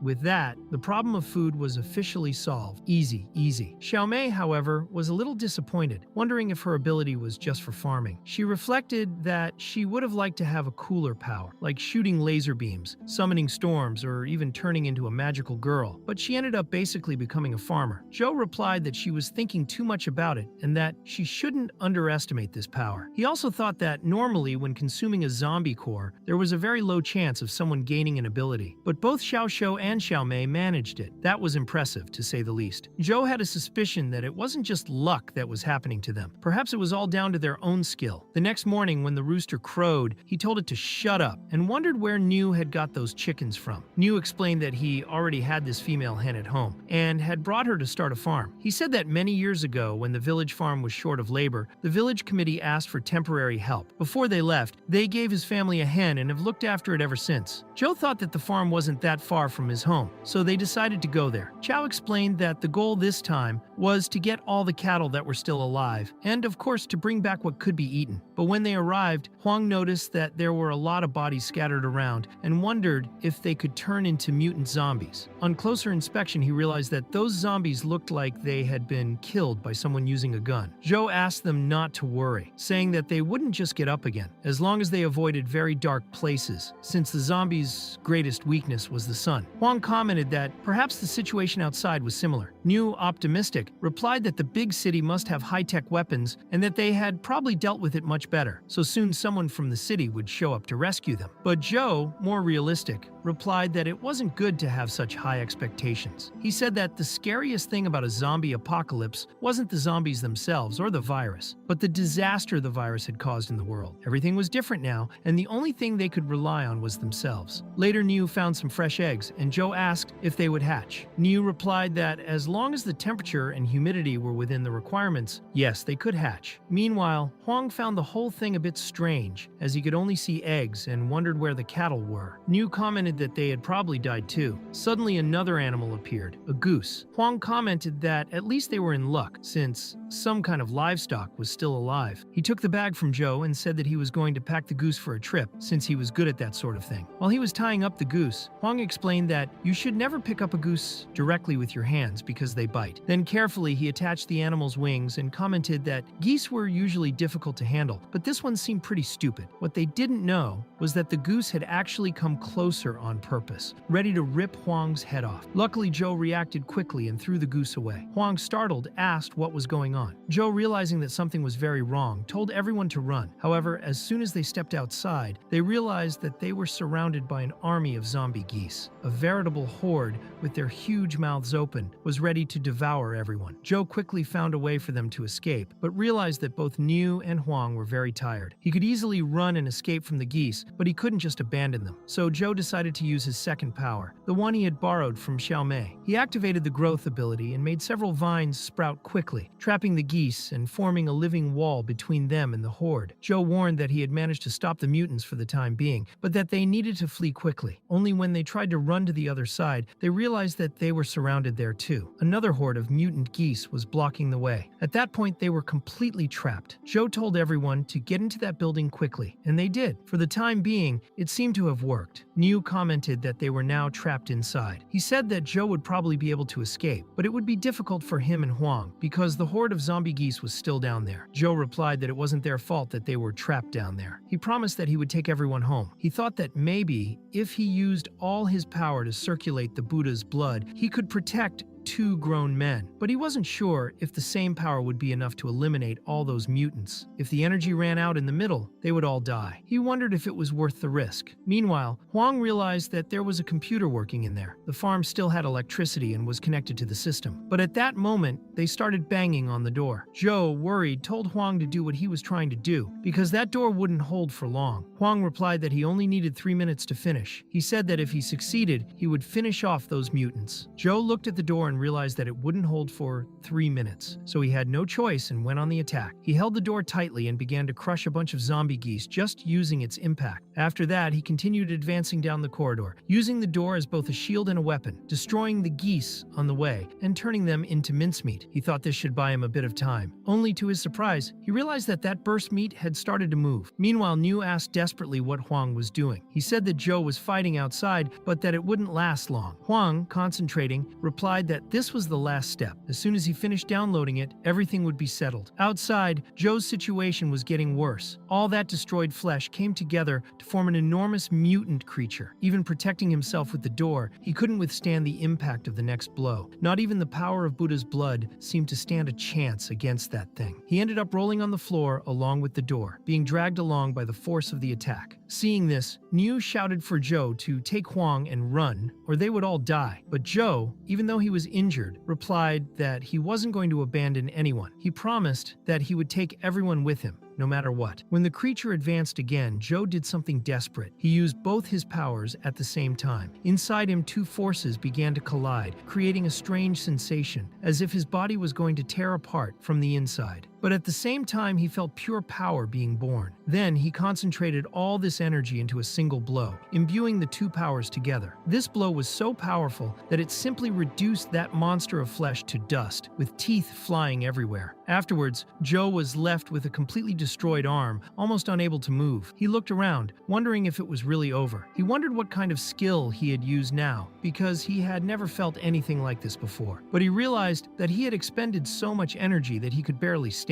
But the problem wasn't over. There were still more geese coming towards him, and in that state, Zhou didn't have the strength to fight anymore. Suddenly, a loud sound began to echo throughout the farm. A loudspeaker propagated that sound throughout the village, and all the geese immediately started running in the direction the noise was coming from. Huang, relieved, asked if it had worked. Niu, seeing the mutants fleeing, said yes. He asked if Huang had done it. Huang, smiling, confirmed that, as he had hoped, it had worked. He managed to access the farm system and put on some loud music, which lured all the mutants away from them. Huang explained that the music was programmed to play whenever it was time to feed the cattle. So when the animals heard that sound, they would instantly move to the feeding area. So, with the plan working, Huang commented that at least they managed to get the eggs, because they never wanted to go back to that place again. Later in the car, they realized that fortunately the eggs hadn't broken. Huang, curious, asked when Niu had picked up those eggs. Niu replied that when he went to catch the goose, he took the opportunity to get those eggs as well. Huang, a little suspicious, asked if he was sure that when those eggs hatched, they wouldn't turn out to be mutants. Niu explained that no, because those eggs had already been there for at least 2 weeks. Later, back at home, everyone got together to organize the planning. They were setting up the groups and distributing each person's responsibilities. Mei, taking the lead,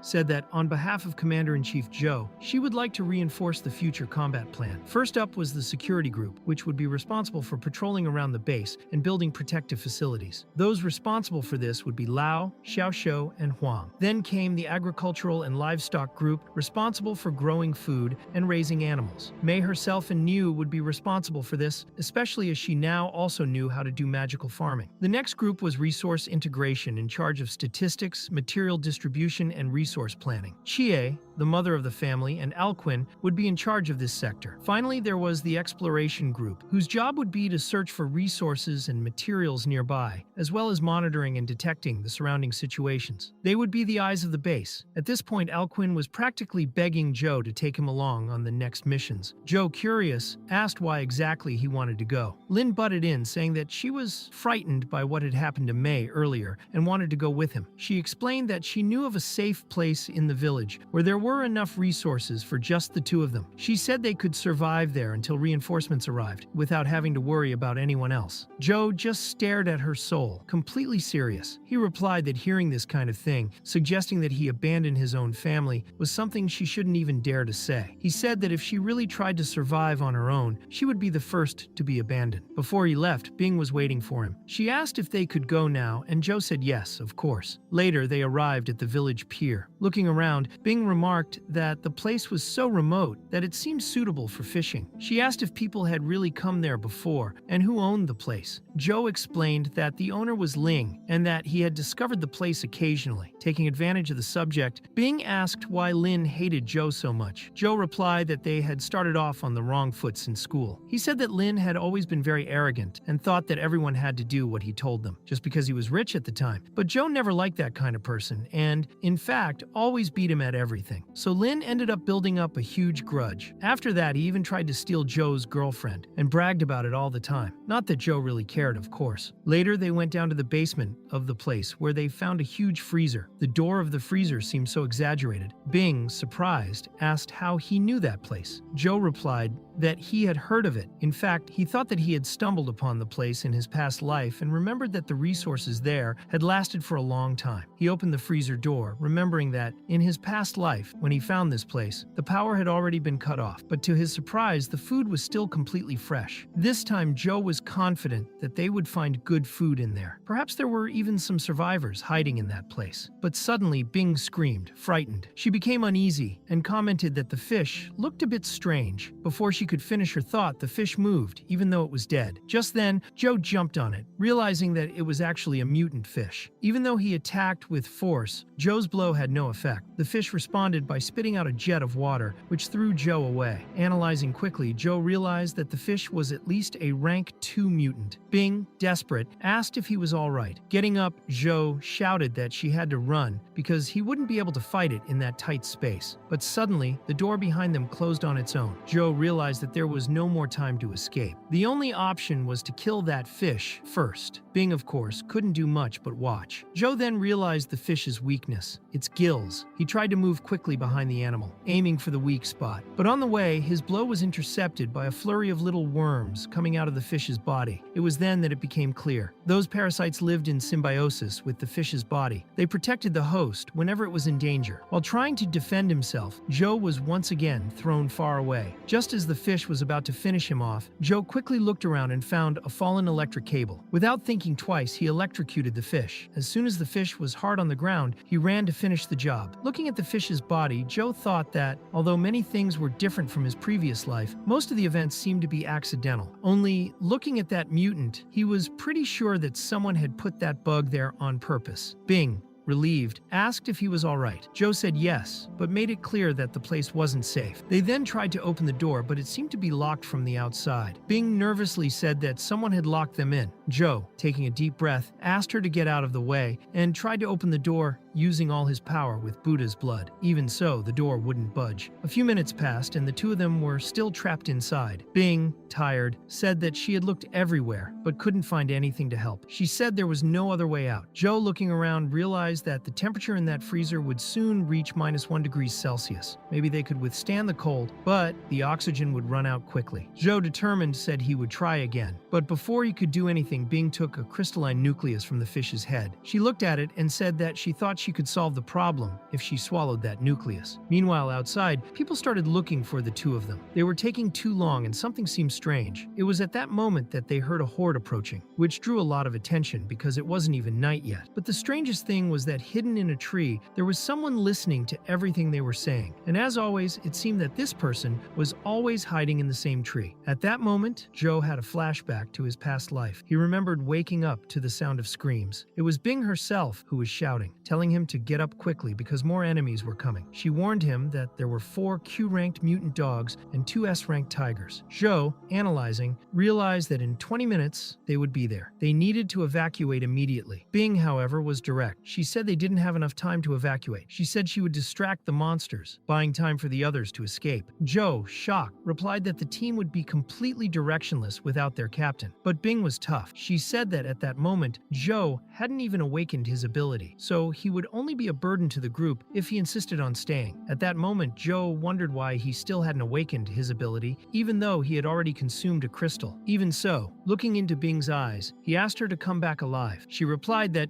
yes, she would. Back in the present, Joe suddenly woke up, realizing that Bing's body was extremely hot. Startled, he asked what was going on, because she even seemed to be smoking. Bing, uncomfortable, replied that she didn't really know what was going on. She said her body felt strange, as if it was going to melt from the heat. Joe, worried, told her not to take her clothes off, and that he would get pieces of ice to help. But he realized that all the ice was melting around them. Even so, he insisted that she not take off her clothes. Only Bing, almost fainting from the heat, asked him to look back. Later, she was feeling better, but she had no top on. Joe, relieved, asked if she was all right. Bing, still catching her breath, said yes, but warned him that she had seen zombies. She said there were lots of them, scattered everywhere. Joe told her that not panicking was her skill, and he thought he could really detect other people's skills. Bing said that she saw something under the ground, claiming that there was a lower floor with lots of zombies. Joe thought there might be a way out. They explored the rest of the freezer and did indeed find a trap door, which led to a secret passage underground. When Bing started to descend, she asked what that smell was, and Joe replied that it was sulfur, explaining that it was probably the warehouse that Lin used to smuggle gunpowder. He commented that it now made sense why the place was still operating, and why there were so many security measures in place. The fish farm was just a front. Suddenly, they heard the roar of a zombie and realized that a horde was approaching. Joe said it was so dark that even he couldn't see, so he said it was up to Bing now. She asked what he meant by that, and Joe said that he knew she could do it and that he trusted her. Bing then used her new ability, telling him that the first zombie was 10 meters away and that it had already had its head chopped off by Joe, with Bing indicating where the zombies were, how many there were, and which direction they were coming from. The fight became very easy. Later, they arrived at the real warehouse. Bing asked what they would do now, as there was no way out either. Joe explained that there was probably a water outlet connected to the fish farm, so they decided to swim to get out of there. During the crossing, Bing thought they had finally escaped and felt happy that her skill had come in handy. But halfway across, they came across a fish from the fisherman's stories her grandfather used to tell. When she was attacked, Joe managed to hold her hand, but the fish was dragging her away. Bing purposely let go of his hand so that Joe wouldn't be dragged along. However, Joe thought back to his past life and decided that this time he wouldn't let that happen. He used his growth ability to make the algae expand, and they all trapped the fish completely. Bing, almost losing consciousness, saw Joe approaching with his power. Later, she woke up on the surface next to a fire, already worried about Joe. He asked her if she was awake yet, said that he had heated up some canned food and was eating it to recover his energy before they returned. He also said that they wouldn't be able to eat fish anytime soon. Bing thanked him but asked about that fish. She only remembered it swimming towards her before she fainted. Joe explained that he had killed the fish, so it had probably become another fish's food. He said that it was just a big mutant, not particularly dangerous, but that the mutation had already spread throughout the water. Soon, all the fish in the world would probably become mutants. Suddenly, Bing brought up a different subject. She said that at school he was very much his own man, that he didn't talk to anyone, and that hardly anyone interacted with him. But since all this started, he had saved so many lives and risked his own life for other people. She asked why he did it. Joe said that at first he only saved her because he needed her to help his family. Bing said she understood, but wanted to know why he continued to do it now. Joe asked what she meant by now. Bing became shy and asked when they would be back. Joe replied that since she had woken up, now with the skills they had, they would be able to make their way back easily. Returning home, May said she was very worried, and Joe asked if nothing had happened there, but May replied that she would explain when they got inside, making it clear that something had indeed happened. Huang was undergoing the mutation and was completely tied to a chair. Xiaoxiao explained that they had gone out to look for the two of them because they had taken too long to get back, and during their search, they had been surrounded by a horde of zombies. Xiaoxiao said that he had even tried to get a crystal from a high-ranking zombie but hadn't succeeded. Niu then asked if Huang could be saved, but Joe didn't think so, as the virus had already invaded his brain. Even if they used a core at that point, Huang would end up becoming a monster, just like Lin. Huang, realizing the situation, asked to be killed quickly, as he didn't want to turn into a zombie. Joe thought he really had no choice, until he noticed his mother, Fang, who was also visibly nervous. Joe pulled his mother into a corner and handed her a crystal, asking her to eat it quickly. Fang asked where he had gotten it, and Joe replied that they had taken it from the fish farm, insisting that she eat it soon, as they didn't have much time. Fang questioned this, saying that she wasn't infected, so she didn't see any reason for it, but Joe replied that he didn't have time to explain, and that she had to trust him. Joe thought he wouldn't be able to hold Huang off for long, and wondered if it was too late, because if Huang transformed, he would have to make a decision on the spot. Huang eventually let go, begging Joe to kill him. Joe was visibly shaken at having to do this, while Huang said he would soon join his wife, but suddenly, blue flames appeared in their direction, and Joe realized that this was his mother's power, or rather, the power she had obtained thanks to him. With these blue flames, she created a kind of blessing over Huang's head, which slowly purified his entire body. The next second, Huang was fine. He was human again. Fang's children were shocked, wondering if it was really their mother. Lao was dumbfounded, asking if it was really her and how she had gotten that way. Xiao wondered why everyone was staring at her so much. At that moment, no one seemed to care that Huang had recovered. They were all focused on Fang. The group commented that Mom had now awakened a purification power. Lao said that she had used a healing light on Huang and turned him back into a human. Mei said that she loved the fact that her mom had gotten even younger. Zhou confirmed this, explaining that some abilities really could alter the body. Fang asked if she could use it to purify the acne and blackheads on her face, while Xiaoxiu asked a much more serious question, wondering if it could turn zombies back into humans. Zhou, using his analytical skills, explained that, in fact, that power could only disinfect people who had not yet completely transformed, but that it had a destructive effect on zombies who had already transformed. Lao commented that, from now on, they wouldn't have to worry so much about infections, as Fang would be able to purify anyone in time. Fang replied that she understood the skills well enough, but there was one doubt that wouldn't leave her mind. She asked how Zhou knew that she could save him even at that advanced stage. Zhou explained that he couldn't quite understand. It was as if he had simply sensed it in the moment. He knew that she would awaken that kind of ability, just as he had felt it with his brothers. Zhou's ability seemed to get stronger and stronger, but as he couldn't sense Bing's ability, he couldn't copy it either. This made him think that perhaps his ability was only limited to family members, and that the more family members who awakened powers, the better it would be for him. Later, Zhou was with Bing, just the two of them, and said they could start. He asked her to check how many zombies were around. Bing then used her ability, and the radius of her perception reached almost the entire village. She reported that there was a horde of over 100 zombies near the cave, as well as another large horde behind the mountain. Zhou asked if Bing could sense any rank 2 zombies, and she replied that yes, there were currently 3. Zhou thought that this was perfect, as it would be enough for his father, Huang, and Niu, so he could strengthen the whole family. But suddenly, Bing noticed something strange, and Zhou asked what had happened. Bing explained that the zombies were moving, and it looked like they were moving synchronously. Zhou understood that they were all heading in Lin Ji's direction, and he was surprised because he was sure he saw this guy burning with his own eye. Zhou wondered if it was really Lin Jie who had closed the door to the fish factory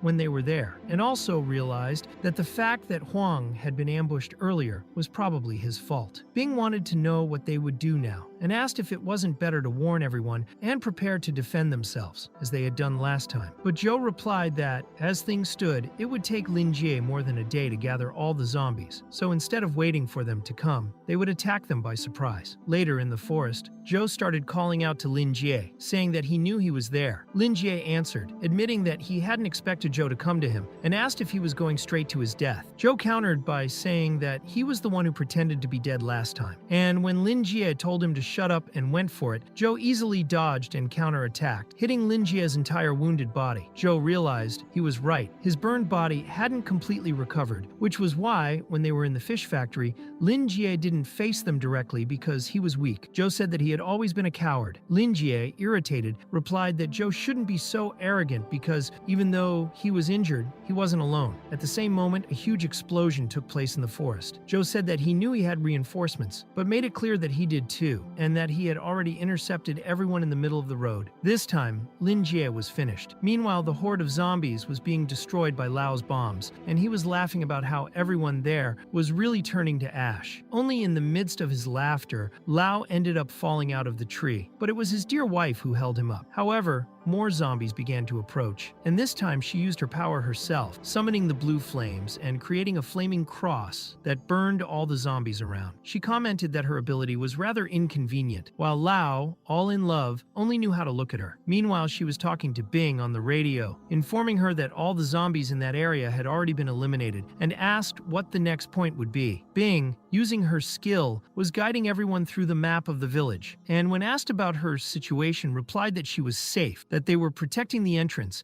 and that she knew exactly when any zombies were approaching. At the same time, Xiaoxiu was also alone, dealing with the zombies very easily. Lao commented that those zombies weren't even able to scratch them. Xiaoxiu said that it was all thanks to Bing, because her command of the formation was working perfectly, and everyone said that she was the team's current commander. Bing scowled and said no, she was just helping out. Then suddenly she noticed something strange approaching Zhou. At that moment, Zhou was purifying Lin Ji's body, which was burning in blue flames, and and telling himself that he couldn't lose this time. He said that Lin Jie was completely surrounded, with his zombies being exterminated, and asked if he really thought he had any chance of getting out alive. He said it was over for him. Lin Jie replied that yes, it was, but being interrupted to warn Joe to be careful because 3 rank 2 zombies were approaching. They were those huge mutant rats. Joe, however, said that those were very weak mutants in combat and asked if Lin Jie really thought he could use that against him. Lin Jie replied that he wasn't using them to fight. He told Joe to admire their true power. Then he took the crystals from each of the rats and devoured them, activating their evolution. He declared that this was his true power. He was now a 3rd stage mutant. The Joe was alarmed, thinking that the 3rd stage was really dangerous, and that he needed to use all his power to kill it immediately. So he activated the Buddha's blood, charging forward with great speed. But on the very first attack, he was counterattacked as if it were nothing to Lin Jie. Lin Jie wondered if that was all he was capable of. When Joe landed a full punch, Lin Jie scoffed, saying that it was disappointing and that he wanted to know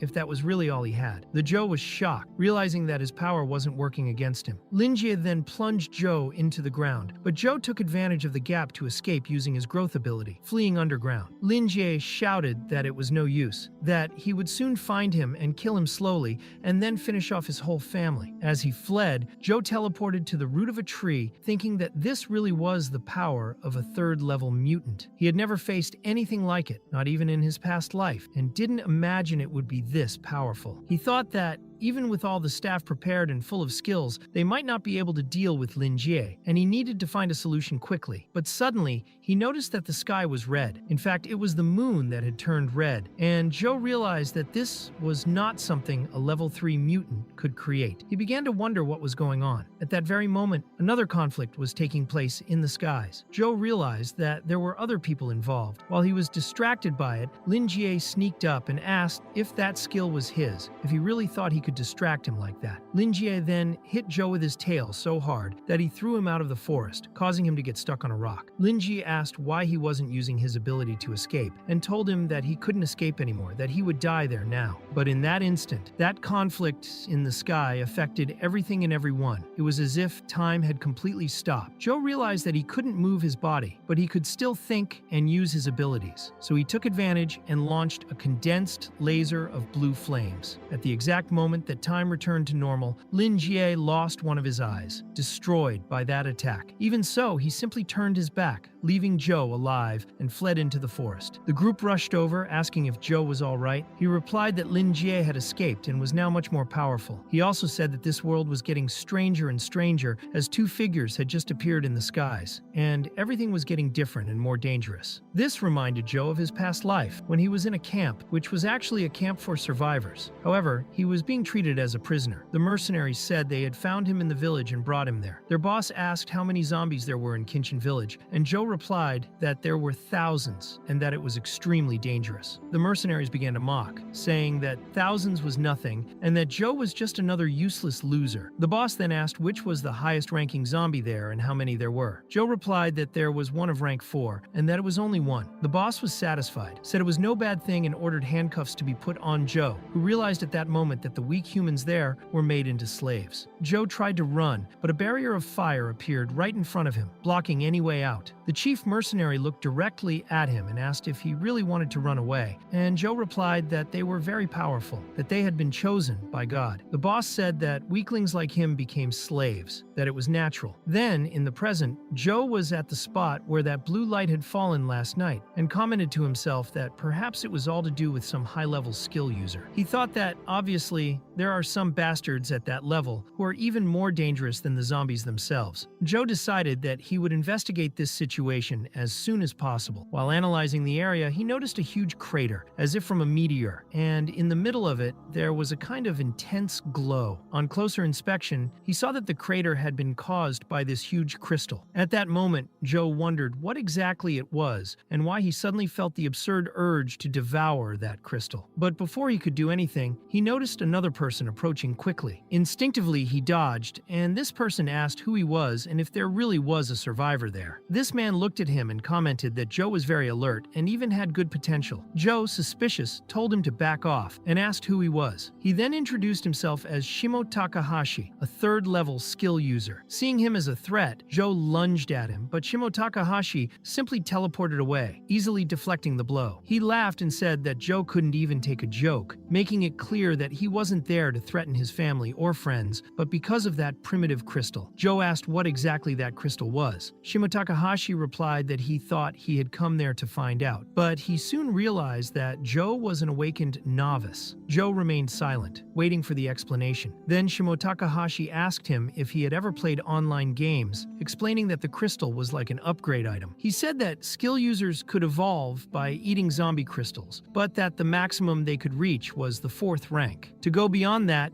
they needed a primitive crystal. Shimo Takahashi, using his ability to manipulate matter, separated a piece of the primitive crystal and threw it to Joe. Joe, suspicious, said he knew it wasn't free and asked what he wanted in return. Shimo Takahashi replied that he was intelligent and said that, in the future, he would need people with the potential that Joe had. But before that, he advised him to focus on increasing his user level. He also left a warning. In this present world, there are gods. As soon as he had finished speaking, he simply disappeared along with the crystal, leaving Joe completely shocked. He had never seen anything like it, not even in his past life. Joe wondered what gods were like in this world, thinking that this guy could only be crazy. But then he remembered what that man had said to him in the past and began to wonder if it could be true. Did gods really exist in this new world? Was the apocalypse directly related to them? While he was lost in these thoughts, a strange energy appeared exactly where that crystal had been before. It was another crystal, but different, not a primitive crystal. Joe wondered if that crystal had emerged from the core that was there before. Suddenly, this crystal flew directly towards Joe's chest, merging with him as if to drastically increase his energy. His body seemed to be enveloped by a storm of energy, as if an absurd pressure was taking over everything around him. At the same time, people were starting to look for Joe again. As usual, someone worrying, someone asking where he had gone. May noticed that a thick fog had suddenly appeared and complained that she couldn't even see where her brother was. Xiaoxiu commented that this was very strange indeed, since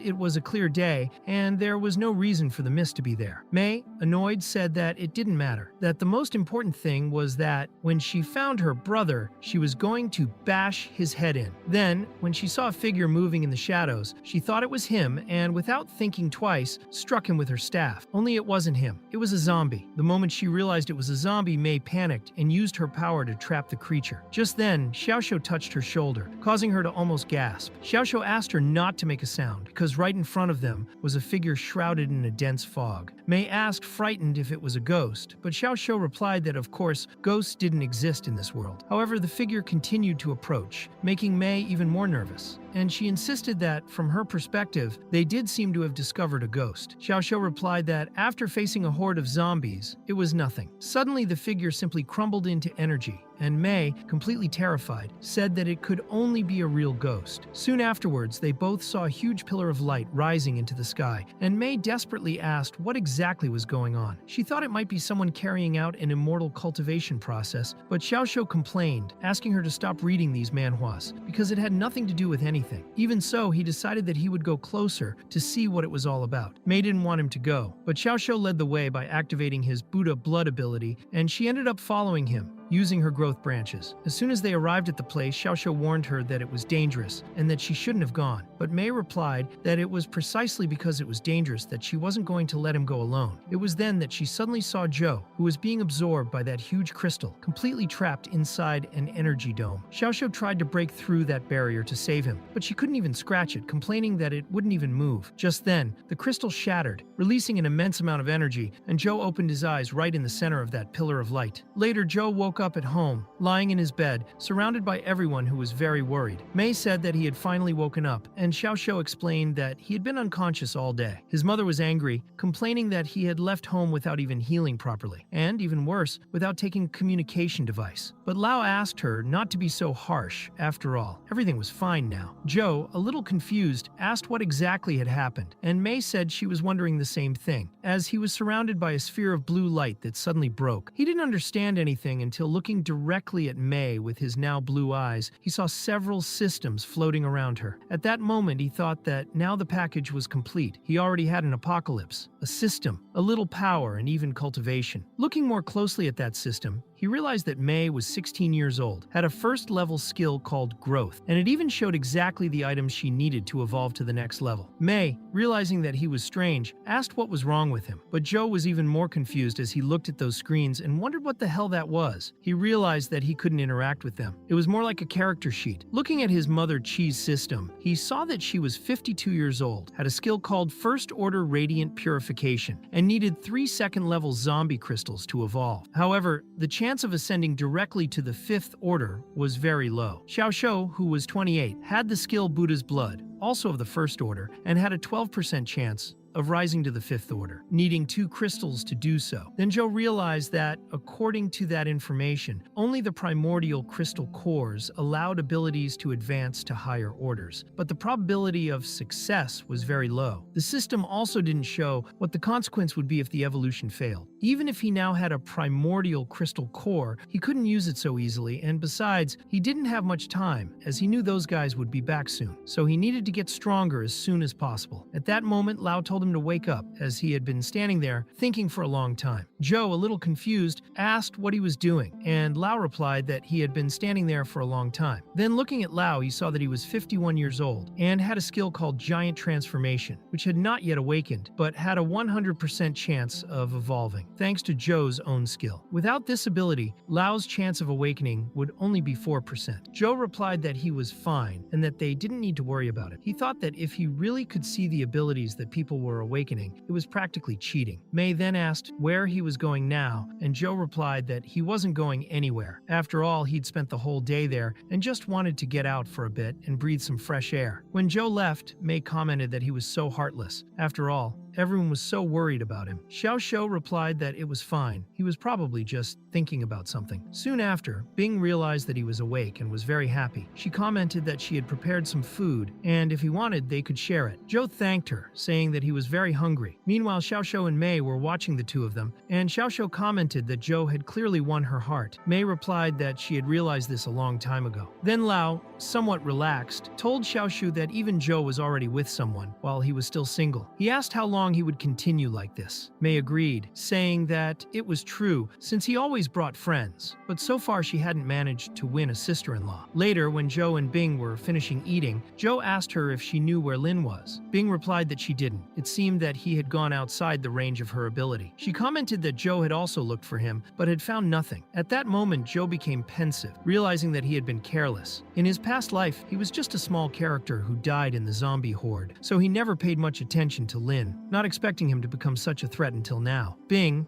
noticing his worried expression, commented that he was always like that. He said that when the zombies appeared, everyone was frightened, but Joe remained calm and helped everyone deal with the crisis. No matter what happened, he always remained calm, giving everyone a great sense of security. But according to her, a single person couldn't handle everything alone. She said he couldn't go on carrying this burden alone forever. Then Bing, a little embarrassed, said that if anything was worrying him, he could count on them after all. They were a big family now. Soon after, she became completely shy, trying to justify herself, saying that she didn't mean it exactly, but that she considered everyone to be her family. Joe, who didn't understand what she meant, simply replied that it was quiet. Then, looking at the people who were hiding on the balcony listening to everything, he said that he had some important things to discuss with them. At that moment, everyone looked at each other a little bemused. Later in the car, Joe explained everything to everyone. Then he asked them if they thought their abilities could get stronger. Mei wanted to know if he had found any skill users capable of teleporting. Bing was excited, saying that this was good news, as it meant that they weren't the only survivors. However, Feng disagreed, saying that in her opinion, this wasn't exactly a good thing. She explained that in times of peace, people manage to get along well, but in an apocalyptic world, human nature changes completely. In order to survive, people end up becoming as dangerous as the zombies themselves, and when they go mad, they become even worse. Joe said that this was exactly why they all needed to work together. They had to strengthen their skills, get weapons, weapons, supplies, and protect their home? Lau agreed, saying that his son was right because if anyone tried to provoke them, they would surely regret it. Later, they were near that fish farm, and Lau asked his son if he really thought there was gunpowder inside. Joe confirmed it, saying that there wasn't just gunpowder, but much more. Suddenly, a huge explosion took place at the site, and several armed and masked people began to come out. Joe, surprised, wondered where these people had come from and why they were there. He soon concluded that they must be Lin's subordinates, who were probably helping him retrieve the weapons from that place. Joe explained that the last time he was at this fishing spot, he locked the gate and took the keys with him precisely to prevent other people from finding out what was inside. But apparently they didn't hesitate to use explosives to blow the gate, which meant they knew exactly that there was more gunpowder inside. And the only person who could have known that was Lin himself. May commented that it was a shame they had arrived earlier and taken the supplies, but Joe replied that it wasn't like that. She then asked if they intended to take on that group, since they were well armed. Joe, ignoring her question, called out to Bing and asked if she could sense how many zombies there were out there. Bing replied that from that distance she probably could. She then analyzed the situation and reported that there were 52 zombies in total, 45 normal ones, 6 with second-class crystals, and 1 quite different from the others, much bigger, with a black crystal. Joe said that this was a third-degree zombie, and explained that the basement of that fish farm was very large, precisely where all the gunpowder was. Because of this, they couldn't use firearms inside, otherwise everything would explode, which also made it impossible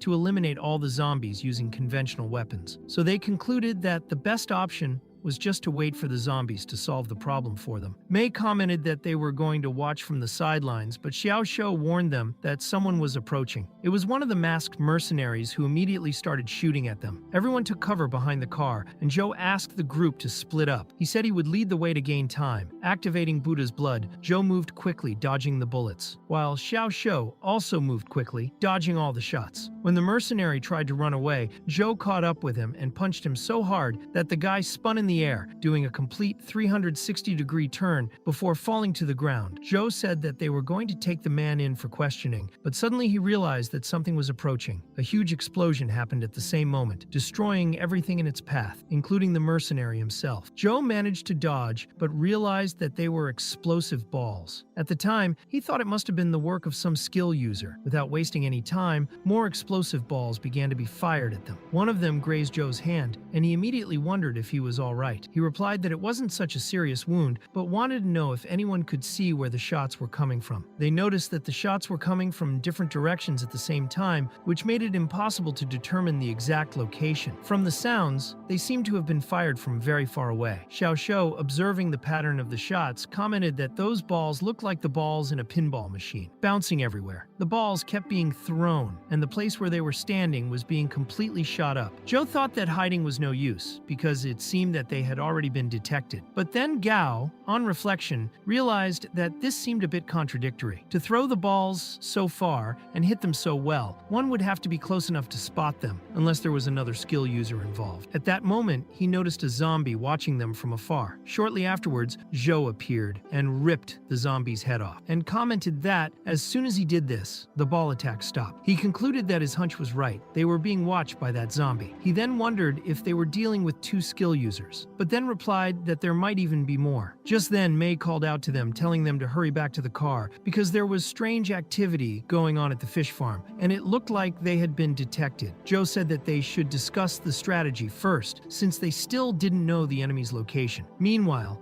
that guy who was fiddling with the balls began to wonder how they had managed to escape so easily. He then asked the fat man why he had disabled shared vision. The fat man replied by asking if he hadn't seen that the zombie had been kicked in the head, so there was no way they could see. He also commented that those people definitely don't look normal. They're certainly very skilled. The fat man then asked why he had killed the people they had hired and how he was going to explain it to their boss. The guy with the polka dots replied that if they're caught, just eliminate everyone and say that it was those 2 kids who did it. He also pointed out that the original agreement was to remove the zombies from the fishing area, and it's normal for people to end up dying in the process. Just then, an old man appeared and asked them to stop playing around. He told them that the door to the warehouse was open, so they should all go back to work. Meanwhile, Back at the house, Lau informed them that he had already checked and there was no one following them. Mei asked if they had been found, because the guys started shooting at them as soon as they saw them. Zhou then said that their main goal is still to get all the supplies from the fish farm. Until they've done that, they shouldn't complicate things. However, as soon as they finished getting everything, there will definitely be a knock on their door. At that moment, everyone fell silent, a little shocked. Mei then tried to calm them down by saying that they shouldn't worry too much, since Zhou himself commented that there was a rank 3 zombie there, so they won't be able to defeat him so easily. But Xiaoxiu warned that there are also skill users among them, so they'll probably be able to deal with even high-ranking zombies. Mei then asked what they should do. Fang replied that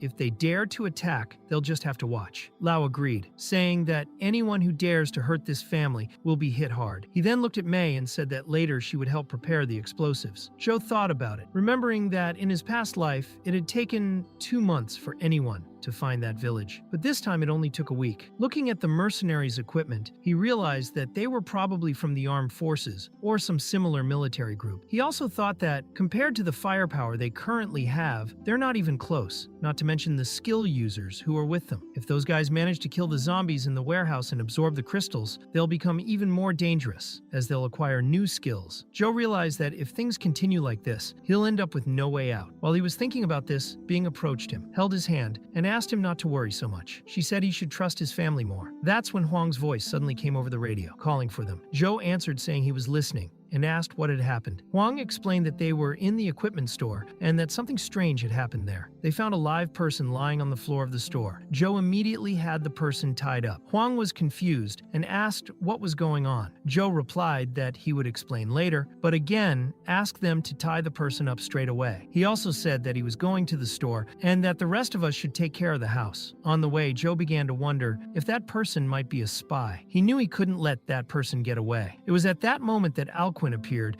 and told them that they had been to the hospital in the morning and had managed to pick up a lot of medicine and medical supplies. Only Zhou, who was in a hurry, just thanked him quickly and went on his way, which made Alquin a little angry. Arriving at the store, Zhou asked where the person was. Huang replied that she was right in front of him, tied up. On closer inspection, Zhou realized that this was very strange indeed, as it didn't seem to be one of the mercenaries. When he looked more closely at the person's face, he was surprised to realize that it was Takahashi, the same person who had given him the primordial crystal. Suddenly, when he woke up, Takahashi screamed loudly and disappeared. Zhou then tried to calm him down, saying that they already knew each other, but Takahashi, holding Lin Qin hostage, asked no one to come near him. Huang tried to calm the situation down, saying that he wasn't there to hurt him, but Takahashi, very nervous, said he knew they wanted to kill him and kept telling them to stay away. Zhou, remaining calm, said that it was all right then, that they could attack the girl if they wanted to. Takahashi, surprised, asked if he thought he couldn't do it. Zhou replied that he didn't know if he had the courage or not, but that if he really could, he would have done it a long time ago. If they really wanted to kill Takahashi, they would have done it by now. Takahashi then asked why he was tied up. Zhou replied that a strange person had shown up at their house. So what did he expect them to do? Takahashi wondered if they weren't evil. Zhou, a little suspicious, returned the question, wanting to know what he thought. Without much ceremony, Takahashi said he wanted to eat noodles with meat. Soon after, he was sitting down eating noodles with meat, all happy, as if nothing had happened. Meanwhile, the people were looking at him a little suspiciously. Xiaoxiu asked if this guy was really the same person Zhou had met on the mountain that day when he had taken the crystal. Mei took a good look and commented that to her he just seemed like a normal old guy. KB didn't care much and just said he'd like another bowl. Zhou thought that this was really strange. Takahashi seemed completely different from before, and what's more, he couldn't remember anything about the meeting they'd had. When he checked his system, he saw that Takahashi was level 78, with an affinity for chaos. His skill was first tier teleportation, and to evolve, he needed 2 level 2 cores. The chance of reaching the 5th rank was only 17%. Zhou wondered how it was that he was currently in the 1st rank, whereas before he had said he was in the 3rd. This made him suspicious. Was Takahashi pretending he didn't know him? Was he lying somehow? Or had he really lost his memory? Meanwhile, Takahashi finished another bowl, wiped his mouth, and said that it had been a long time since he had eaten so well. He thanked them very much, saying that if it hadn't been for them, he would probably have starved to death. Zhou, out of patience, said that if he really wanted to say thank thank you, he should tell them everything he knew. Takahashi, a little confused, asked, "Know what?" Joe went straight to the point and wanted to know why he had shown up in the village. Takahashi replied that it was a bit complicated to explain and that they might not even believe him, but he told them that he had escaped using teleportation. Joe, remaining calm, asked where exactly he escaped from. Takahashi explained that he ran away from the zombies. He said he was being chased to the outskirts of town, and in desperation he closed his eyes, activated the teleport, and ended up falling there in the village. He then noticed that the people were very calm. No one seemed to doubt that he had used teleportation, which surprised him a little. Lao just asked if he was from the city, and Takahashi confirmed that he was. Xiaoshu soon wanted to know what the situation was like there. Mei asked if the army had been mobilized and if the zombies had already been eliminated. Takahashi explained that it wasn't like that. The city was in a terrible situation. The first day the zombies appeared, the streets turned into complete chaos. Many people were bitten and turned into zombies, while others died in massacres, hit-and-runs, and car accidents. He said that he ended up hiding inside a dumpster, hoping that someone would come and rescue the survivors. But on the second day, he realized that there would be no rescue. The city was completely overrun by zombies, and the few survivors were completely desperate. There were even people who chose to take their own lives. So hopeless were they. Joe, hearing all this, asked him to get straight to the point, without too many details. Takahashi then confessed that he had even thought about taking his own life, but it was then that he received a strange message. The message said that those who were struggling in the face of death should eat the crystals in the heads of zombies, so that they could become God's chosen ones. Joe immediately became suspicious. He wondered who had sent this message. He also thought that, in his previous life, it had taken more than a month for people to start discovering the abilities and use of crystals. So how could this person have known about it on the second day? Joe began to wonder if the person who sent that message wasn't also like him, someone who had been reborn. Xiaoshu, curious, asked if the townspeople already knew about the crystal cores. Takahashi wanted to know if they had seen it. Mei replied that not only had they seen it, but that the three of them had already eaten some. Takahashi asked if they all had awakened abilities, and Xiaoshu confirmed that yes, they all had. Takahashi then commented that they were very lucky, because if his team had been as lucky, things would have been different. Xiaoshu became curious and asked about this team. Takahashi explained that on the third day, in order to survive, he ended up joining a group of about 100 people. He said that as well as collecting supplies, they also went out to hunt zombies. After 2 days, they managed to find 5 crystal cores. Then, 5 leaders of the group decided to consume these cores. However, only one of them managed to successfully awaken his psychic powers. The other 4 turned into monsters and ended up being killed by the one leader who survived. On the 4th day, the group began to compete with another team, and as the fight between them became more intense, the need arose to have more people with powers. So he and many others were forced to consume the crystals in the hope of awakening. However, many of these people ended up turning into monsters and were killed. The rest joined in the endless fight, and gradually everyone began to become bloodthirsty and completely mad. Takahashi said he couldn't stand living in that situation any longer and luckily managed to escape. That's when he ended up being chased by a group of zombies, but fortunately his powers awoke at just the right moment. He managed to activate the teleport and escaped. Xiaoshu was surprised, saying that even skill users were killing each other to get resources. Mei, hearing all this, said that after hearing this, she would much rather stay in the village. The city seemed too scary. Takahashi agreed and said that it was much better in the village, even the food was better. He also said that he had decided to stay there with them, but the other two didn't really agree. Only Joe explained that unfortunately, the place wasn't as safe as he'd imagined. They had been going through some problems lately, and if Takahashi wanted to continue enjoying food, drink, and a place to live, he would have to help them deal with this enemy. Later, when they left, being asked if the interrogation was over. Joe confirmed that it was, for now. He also said that Takahashi would be staying to help. Takahashi then officially introduced himself, thanked them for the meal, and soon everyone else began to introduce themselves too. He bowed to everyone, calling them brother, sister, uncle, and aunt, which made Mei wonder why he was calling them that, since he looked to be in his 30s. Takahashi replied as naturally as he could that he was only 18. At that moment, everyone fell silent in surprise. Mei, in disbelief, asked if he really was 18 with that face. Takahashi confirmed it, saying that he only looked older, but he really was only 18. Joe said he believed him, and Takahashi thanked him, saying that he thought Joe would be a difficult person to deal with. But in fact, he seemed to be the most open-hearted person there. Joe thought that, in fact, the only reason he wasn't shocked now was because he had been shocked before when he saw Takahashi's age in the system. Without wasting time, he said that they didn't have much time and that everyone should follow him. Takahashi, a little lost, asked where they were going. Joe replied that he would find out soon enough. Bing then appeared and handed something to Joe before they left. She said she had found that item in the weapons they had recovered and thought it would suit him. She said she didn't know if he would like it, but he looked at the name of the blade and saw that it was called Gen Hai. Joe said he liked it a lot. Before he left, he told him that they would be back in an hour and that if anything happened, just let him know. Later, while they were on their way, Takahashi asked exactly where they were going. Joe replied that they were going to a place he knew well, the same place where he had found the core the other time. Takahashi, startled, asked if it was that far and wondered if they were going by car. Joe replied that no, it was Takahashi himself who was going to teleport them. Takahashi was worried, saying that he had never teleported like that before and asked if it was safe. Joe replied that he would only know if he tried it. Then Takahashi, taking a deep breath, asked him to hold on tight. They activated the teleport and actually went into the city, appearing on top of a building. They almost fell, but Joe managed to hold Takahashi in time. Joe commented that it looked like they were in the north of the village. Takahashi replied that they should leave it until later and that it was better to pull him out first. Joe realized that they had moved 3 kilometers in one go. They weren't in the city yet, but in the village. Joe said that they would do one more teleport and move behind the mountain. He explained that this was all part of a test of Takahashi's abilities. They teleported again and, this time, ended up on top of a tree. Joe,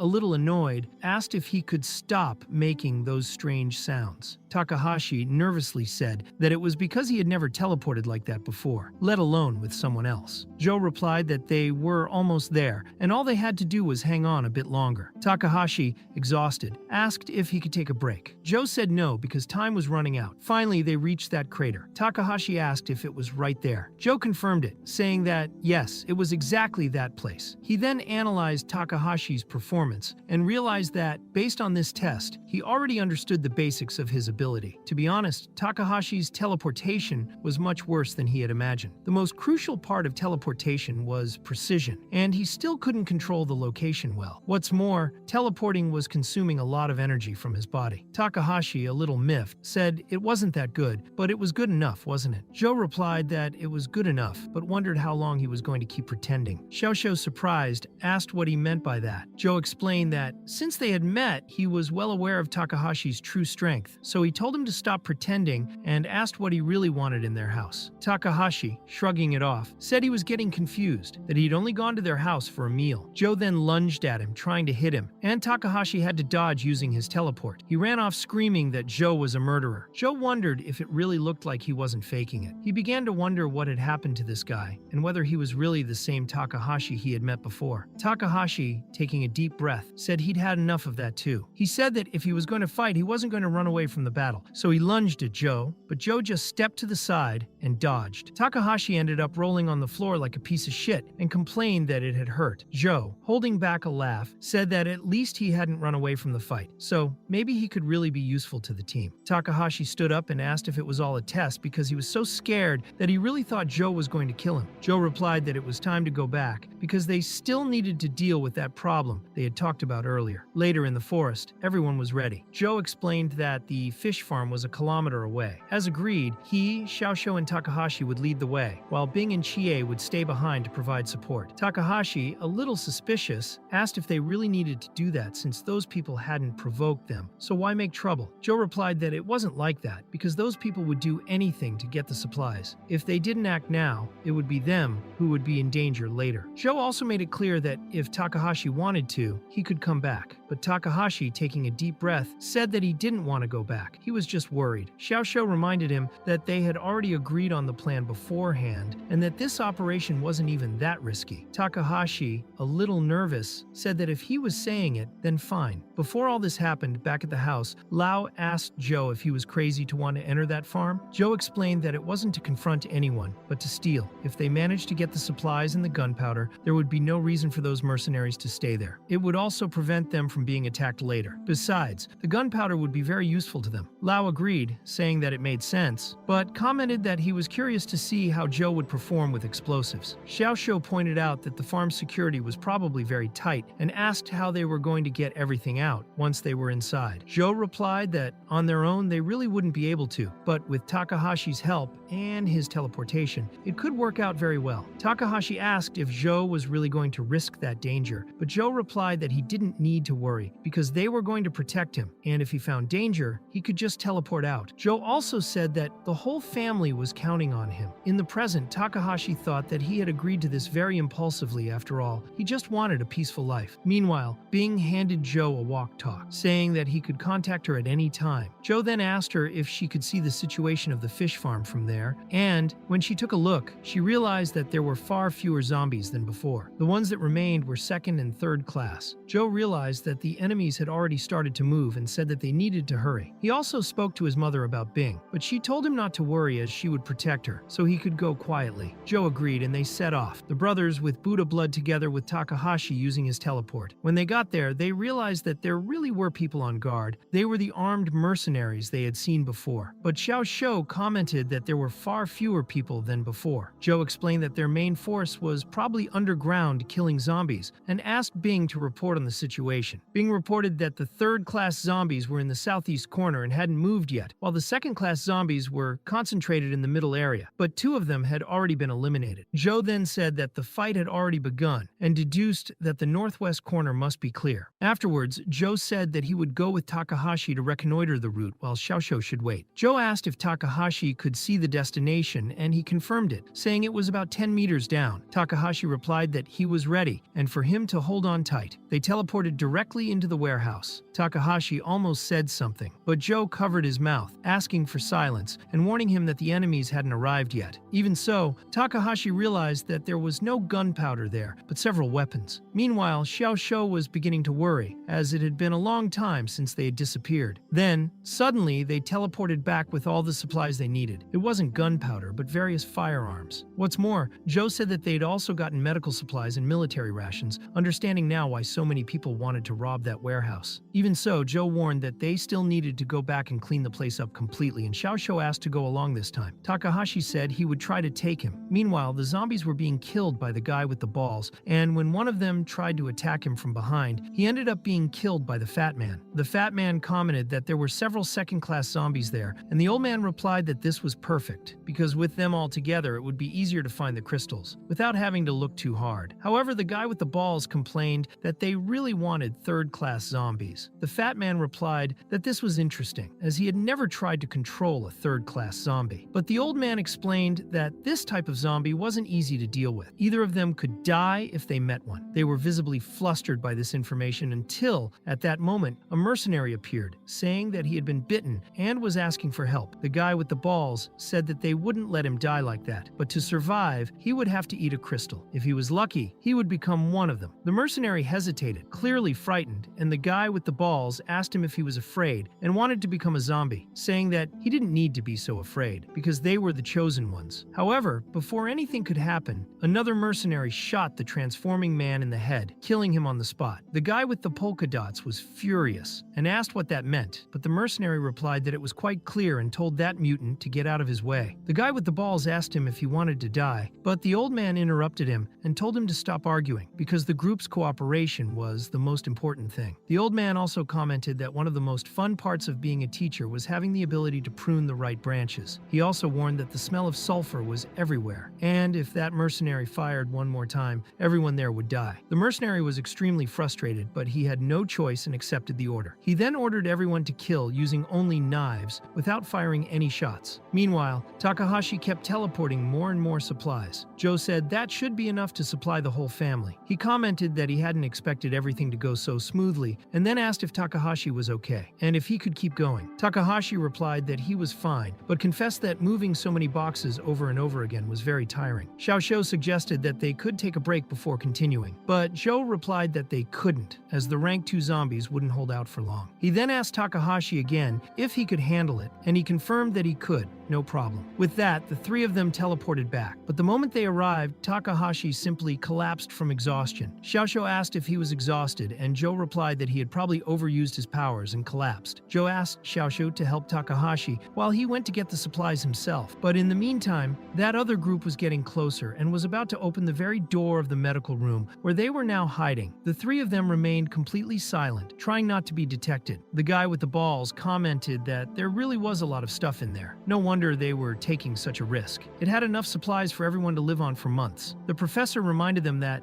according to the contract, food and medicine were theirs. The mercenary replied that of course they were, but suddenly one of the mercenaries shot the professor in the head, killing him. The other two were also attacked and knocked down. The mercenary then started laughing at them, saying they were ridiculous. He asked them if they really thought they were going to hand over the supplies so easily. The commander explained that they were just lucky mutants who had gained some cool powers, but asked if they really thought he was going to share the supplies. He said that if they wanted more benefits, they'd have to have more power. Only the guy with the balls was laughing in his face. The commander got angry and asked why he was laughing. The ball guy replied that in this apocalypse, normal power had already lost its value. The only rule in this new world was that survival belonged to those who adapted best. The old man, who had been shot in the head, was back on his feet, his head completely regenerated. The commander, terrified, shot him several times, but realized that the bullets didn't even tickle. Desperate, he ordered the mercenaries to kill them all. But it was at that moment that the mercenaries themselves were killed by that other mercenary who had turned into a zombie. Joe watched and said that he had expected something like this to happen. He looked at Takahashi, who hadn't woken up yet, and realized that they couldn't escape for the time being, since they were without the teleport. He hoped that maybe Takahashi would wake up at the right time, but he also knew that they couldn't rely on that alone. Meanwhile, the commander was completely terrified, begging them not to come near him. He shouted that he had powerful allies and that they couldn't kill him. The teacher then asked if he really had powerful allies. He said that, unfortunately, if he did, they were probably just corpses now. He explained that when they arrived at the fishing spot, the killers were already on standby, and of course, they never considered any possibility of cooperation from the start. Just as they did with the others, they simply eliminated them. He went on to say that, in this world, two eras could not coexist. That commander's era was over. He then returned the commander's bullet directly into his head, killing him on the spot. The professor then told the mercenary who had turned into a zombie that there were still people out there, and that he should take care of them. But he replied that he hadn't even properly adapted to his new body yet. The guy with the polka dots asked if he was already starting to procrastinate, and the fat man, who had possessed that bald body, replied that it wasn't the first time he had done that. Now that body was his, and without much choice, he was going outside to deal with the others. The guy with the balls then looked around and wondered how they were going to manage to move it all by themselves now. The teacher said that there was no need to be in such a hurry. First, they had to get rid of the rats. Right away, Joe realized that they were talking about them. The teacher explained that the ground outside the fishing area was wet and easily stuck to shoes, so they were easy to track. He also said that these young people needed discipline and asked if they were going to show themselves or if he would need to invite them. It was at this point that the brothers began to prepare their powers, and Joe went straight for him. The guy with the balls recognized him, asked if it was him all along, and complained that they hadn't met before. When the guy with the balls threw a charged sphere of energy, Joe managed to block the blow. The guy still scoffed, asking if they had been hiding like mice all this time, but Joe realized that his plan had worked. He was already behind him, and in the next second, smashed the guy's head against the ground, leaving him unconscious. Joe commented that it was one less. Even so, he knew he couldn't get arrogant, because that old man over there would be much harder to deal with. This old man was called Sheng Hui, a second-rank mutant who had the ability of supercells. Sheng Hui was looking at them with a frightening calm. When the two brothers, using Buddha's blood, went for the upper hand, Joe quickly realized that his skin was as tough as steel, so the two decided to use a strategy. The Joe fused his power with the power of growth and attacked from one side, while his brother hit the other side with Buddha's blood at the same time, hoping to cause some internal damage. However, they soon realized that the old man was still standing. He really was a true mutant and had absorbed some of their power. Sheng Hui commented that he was really impressed, said that the quality of that ability was very good, and asked if Joe had more than one power. He also said that they would be very eligible to join his group. Xiaoxiu was confused, asked what joining him meant, and Sheng Hui replied that they were there for supplies, right? So if they joined him, they could get the supplies too. Joe replied that he obviously wouldn't believe them, but Sheng Hui said that they were different from the remnants of the old world. Now, superhumans were destined to dominate this world. Joe then asked, what about normal people? What would happen to them? Sheng Hui replied that they would be the stones used to build the walls of the new world. The Joe looked serious, asked for the stones, and already holding his knife, was clearly prepared to carry out his plan. He then asked if their idea was to enslave people. Sheng Hui asked if he had seen the new world, and Joe replied that he didn't even need to see it with his own eyes. Just looking at that disgusting old man was enough to know. At that moment, Joe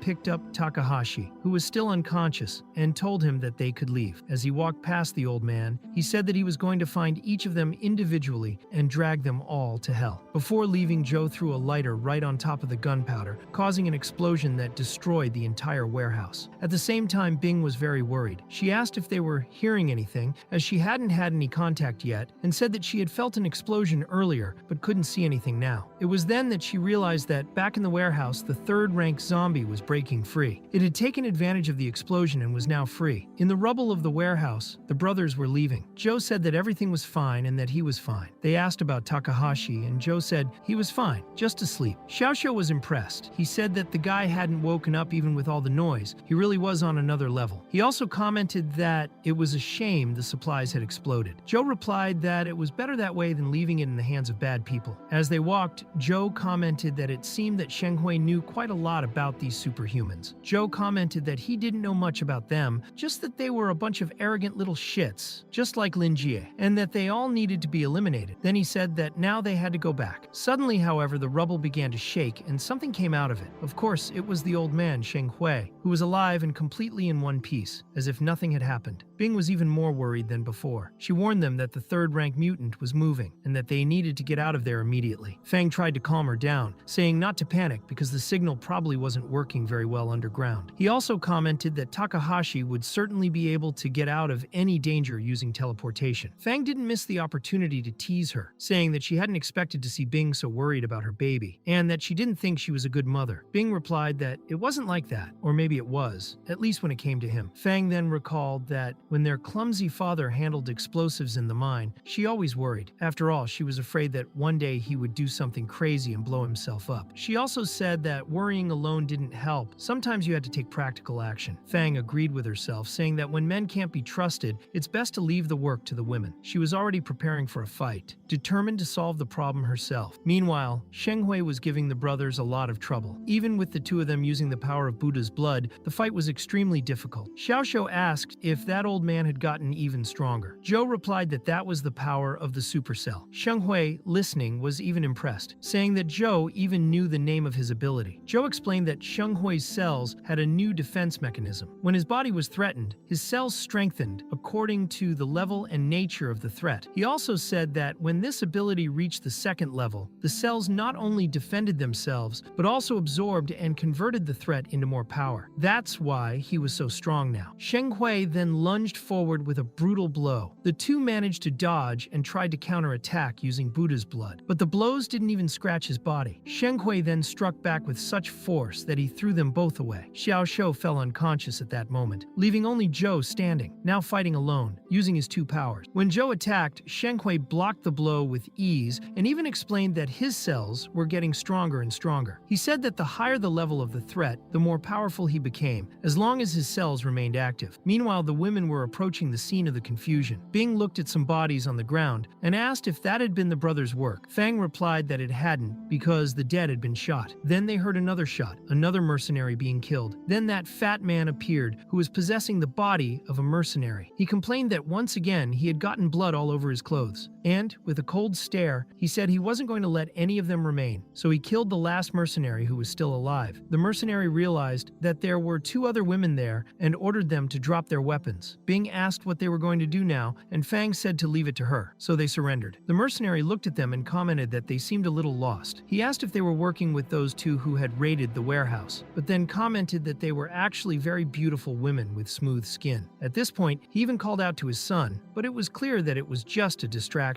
When he turned his back, Fang took advantage and quickly managed to disarm him. The mercenary was surprised by her skill, and instead of calming down, became even more excited, saying that this only made him more interested in having fun with her. Meanwhile, Joe was being hanged by Shenghui, who commented that he had never met anyone like him. He said that Joe was able to discern abilities instantly and still use two different types of power. Shenghui said that Joe seemed to have already seen the new world and ordered him to tell him all its secrets. Just then, Joe noticed a cold air approaching. Shenghui insisted, telling him to spit it out, but Joe just laughed. Shenghui asked what he was laughing at, and Joe replied that he was laughing at his ignorance and arrogance, thinking that he had been chosen by the gods, believing that he could become the ruler of this world, treating people like slaves and zombies like prey. He said that, in the end, that would be exactly his downfall. Shenghui became furious, squeezed Zhou's neck even harder, and then threw him to the ground, making him spit blood. Sheng Hui responded by saying that those were just empty words, that not even Zhou himself believed them. But Zhou said that if there really are gods in this world, then Sheng Hui was just a child abandoned by them. The comment made Sheng Hui completely furious, and he began to prepare an attack, but Zhou managed to dodge at the last second. Just then, Sheng Hui realized that something strange was happening. A freezing hand grabbed his leg. He looked up startled and realized that it was the third-rank zombie. Sheng Hui asked if Zhou had tricked him. Zhou replied that he couldn't defeat it on his own, but perhaps with reinforcement it would be possible. The zombie,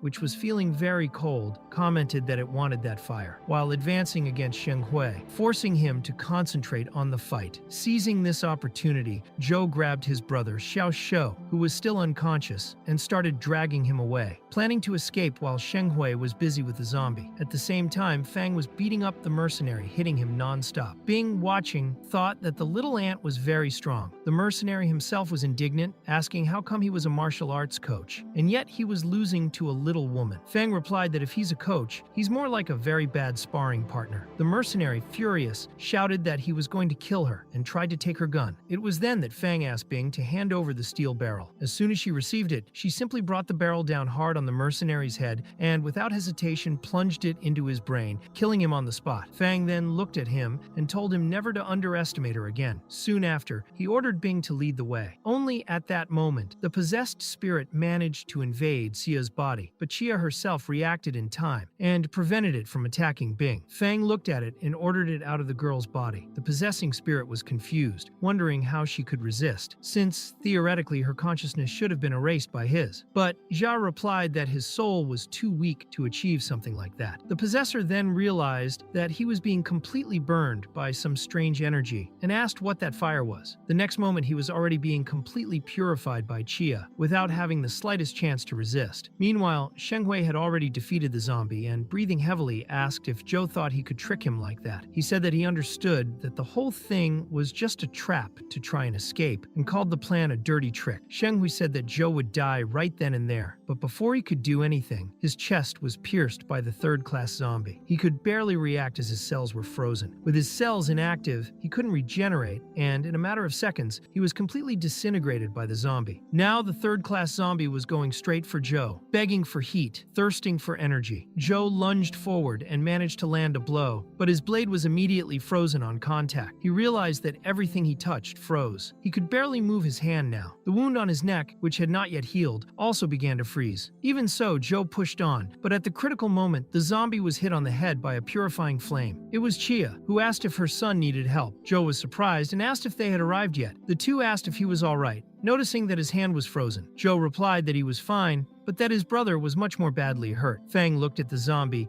and asked if it really was a monster. Zhou confirmed it, and Fang, full of rage, said that if he dared to touch his family, then now he was going to die. She launched her purifying blow, but the zombie, in order to defend itself, froze its body and came out practically unscathed. It was then that Zhou, who was already positioning himself, appeared behind him with his blade wrapped in the flames of purification. When he plunged the blade into the freezing zombie's chest, it simply imploded, disintegrating. Zhou took a deep breath and said that it was finally over. Chia commented that she hadn't expected it to be so difficult, and that now the family could be reunited in peace. But Bing, looking closely, realized that no, he wasn't dead yet. Suddenly, a huge wall of ice rose up behind them. Fang immediately tried to land another purifying flame blow, but the zombie protected itself again. Zhou lunged with his blade, but it wasn't able to get through that ice barrier. He realized that he couldn't do enough damage to the damned thing. The only way was to finish it off with a single blow, otherwise it would keep regenerating endlessly. Looking around quickly, Zhou noticed a crystal on the ground and wondered if that crystal was with those people from before. Meanwhile, Chia was fighting the zombie directly. She thought that the damned thing was really strong and, without wasting any time, sent Bing to pick up Xiao Shou, who was seriously injured, and carry him away. Bing, running, thought how horrible it was that her skills were no good in direct combat. So she decided that she needed to get better at using firearms. That was how she could help in whatever way she could in the midst of this chaos. At the same time, Fang was wondering where her son was when she was suddenly hit by an ice crystal thrown backwards and spitting out a lot of blood. Zhou, seeing this, shouted to ask if that zombie wasn't keeping his guard down now. He said that if he had the audacity to touch his family, now he was going to have to deal with him. At that moment, the system system activated, telling him that Joe's Buddha blood had evolved. His body exploded with energy, becoming so powerful that, with a single punch, he threw the zombie away. Even so, the zombie still got up and tried to fight back, launching dozens of ice thorns. But Joe, with a single blow, cut down everything in front of him, including the zombie itself, which was broken in half and finally defeated. When dawn came, Joe took a deep breath and said it was time to go home. And that's it, folks. We've finished another insane chapter of this incredible work. If you enjoyed this epic battle, leave a like, subscribe to the channel, and activate the bell so you don't miss any new videos. And if you want to help the channel even more, become a member.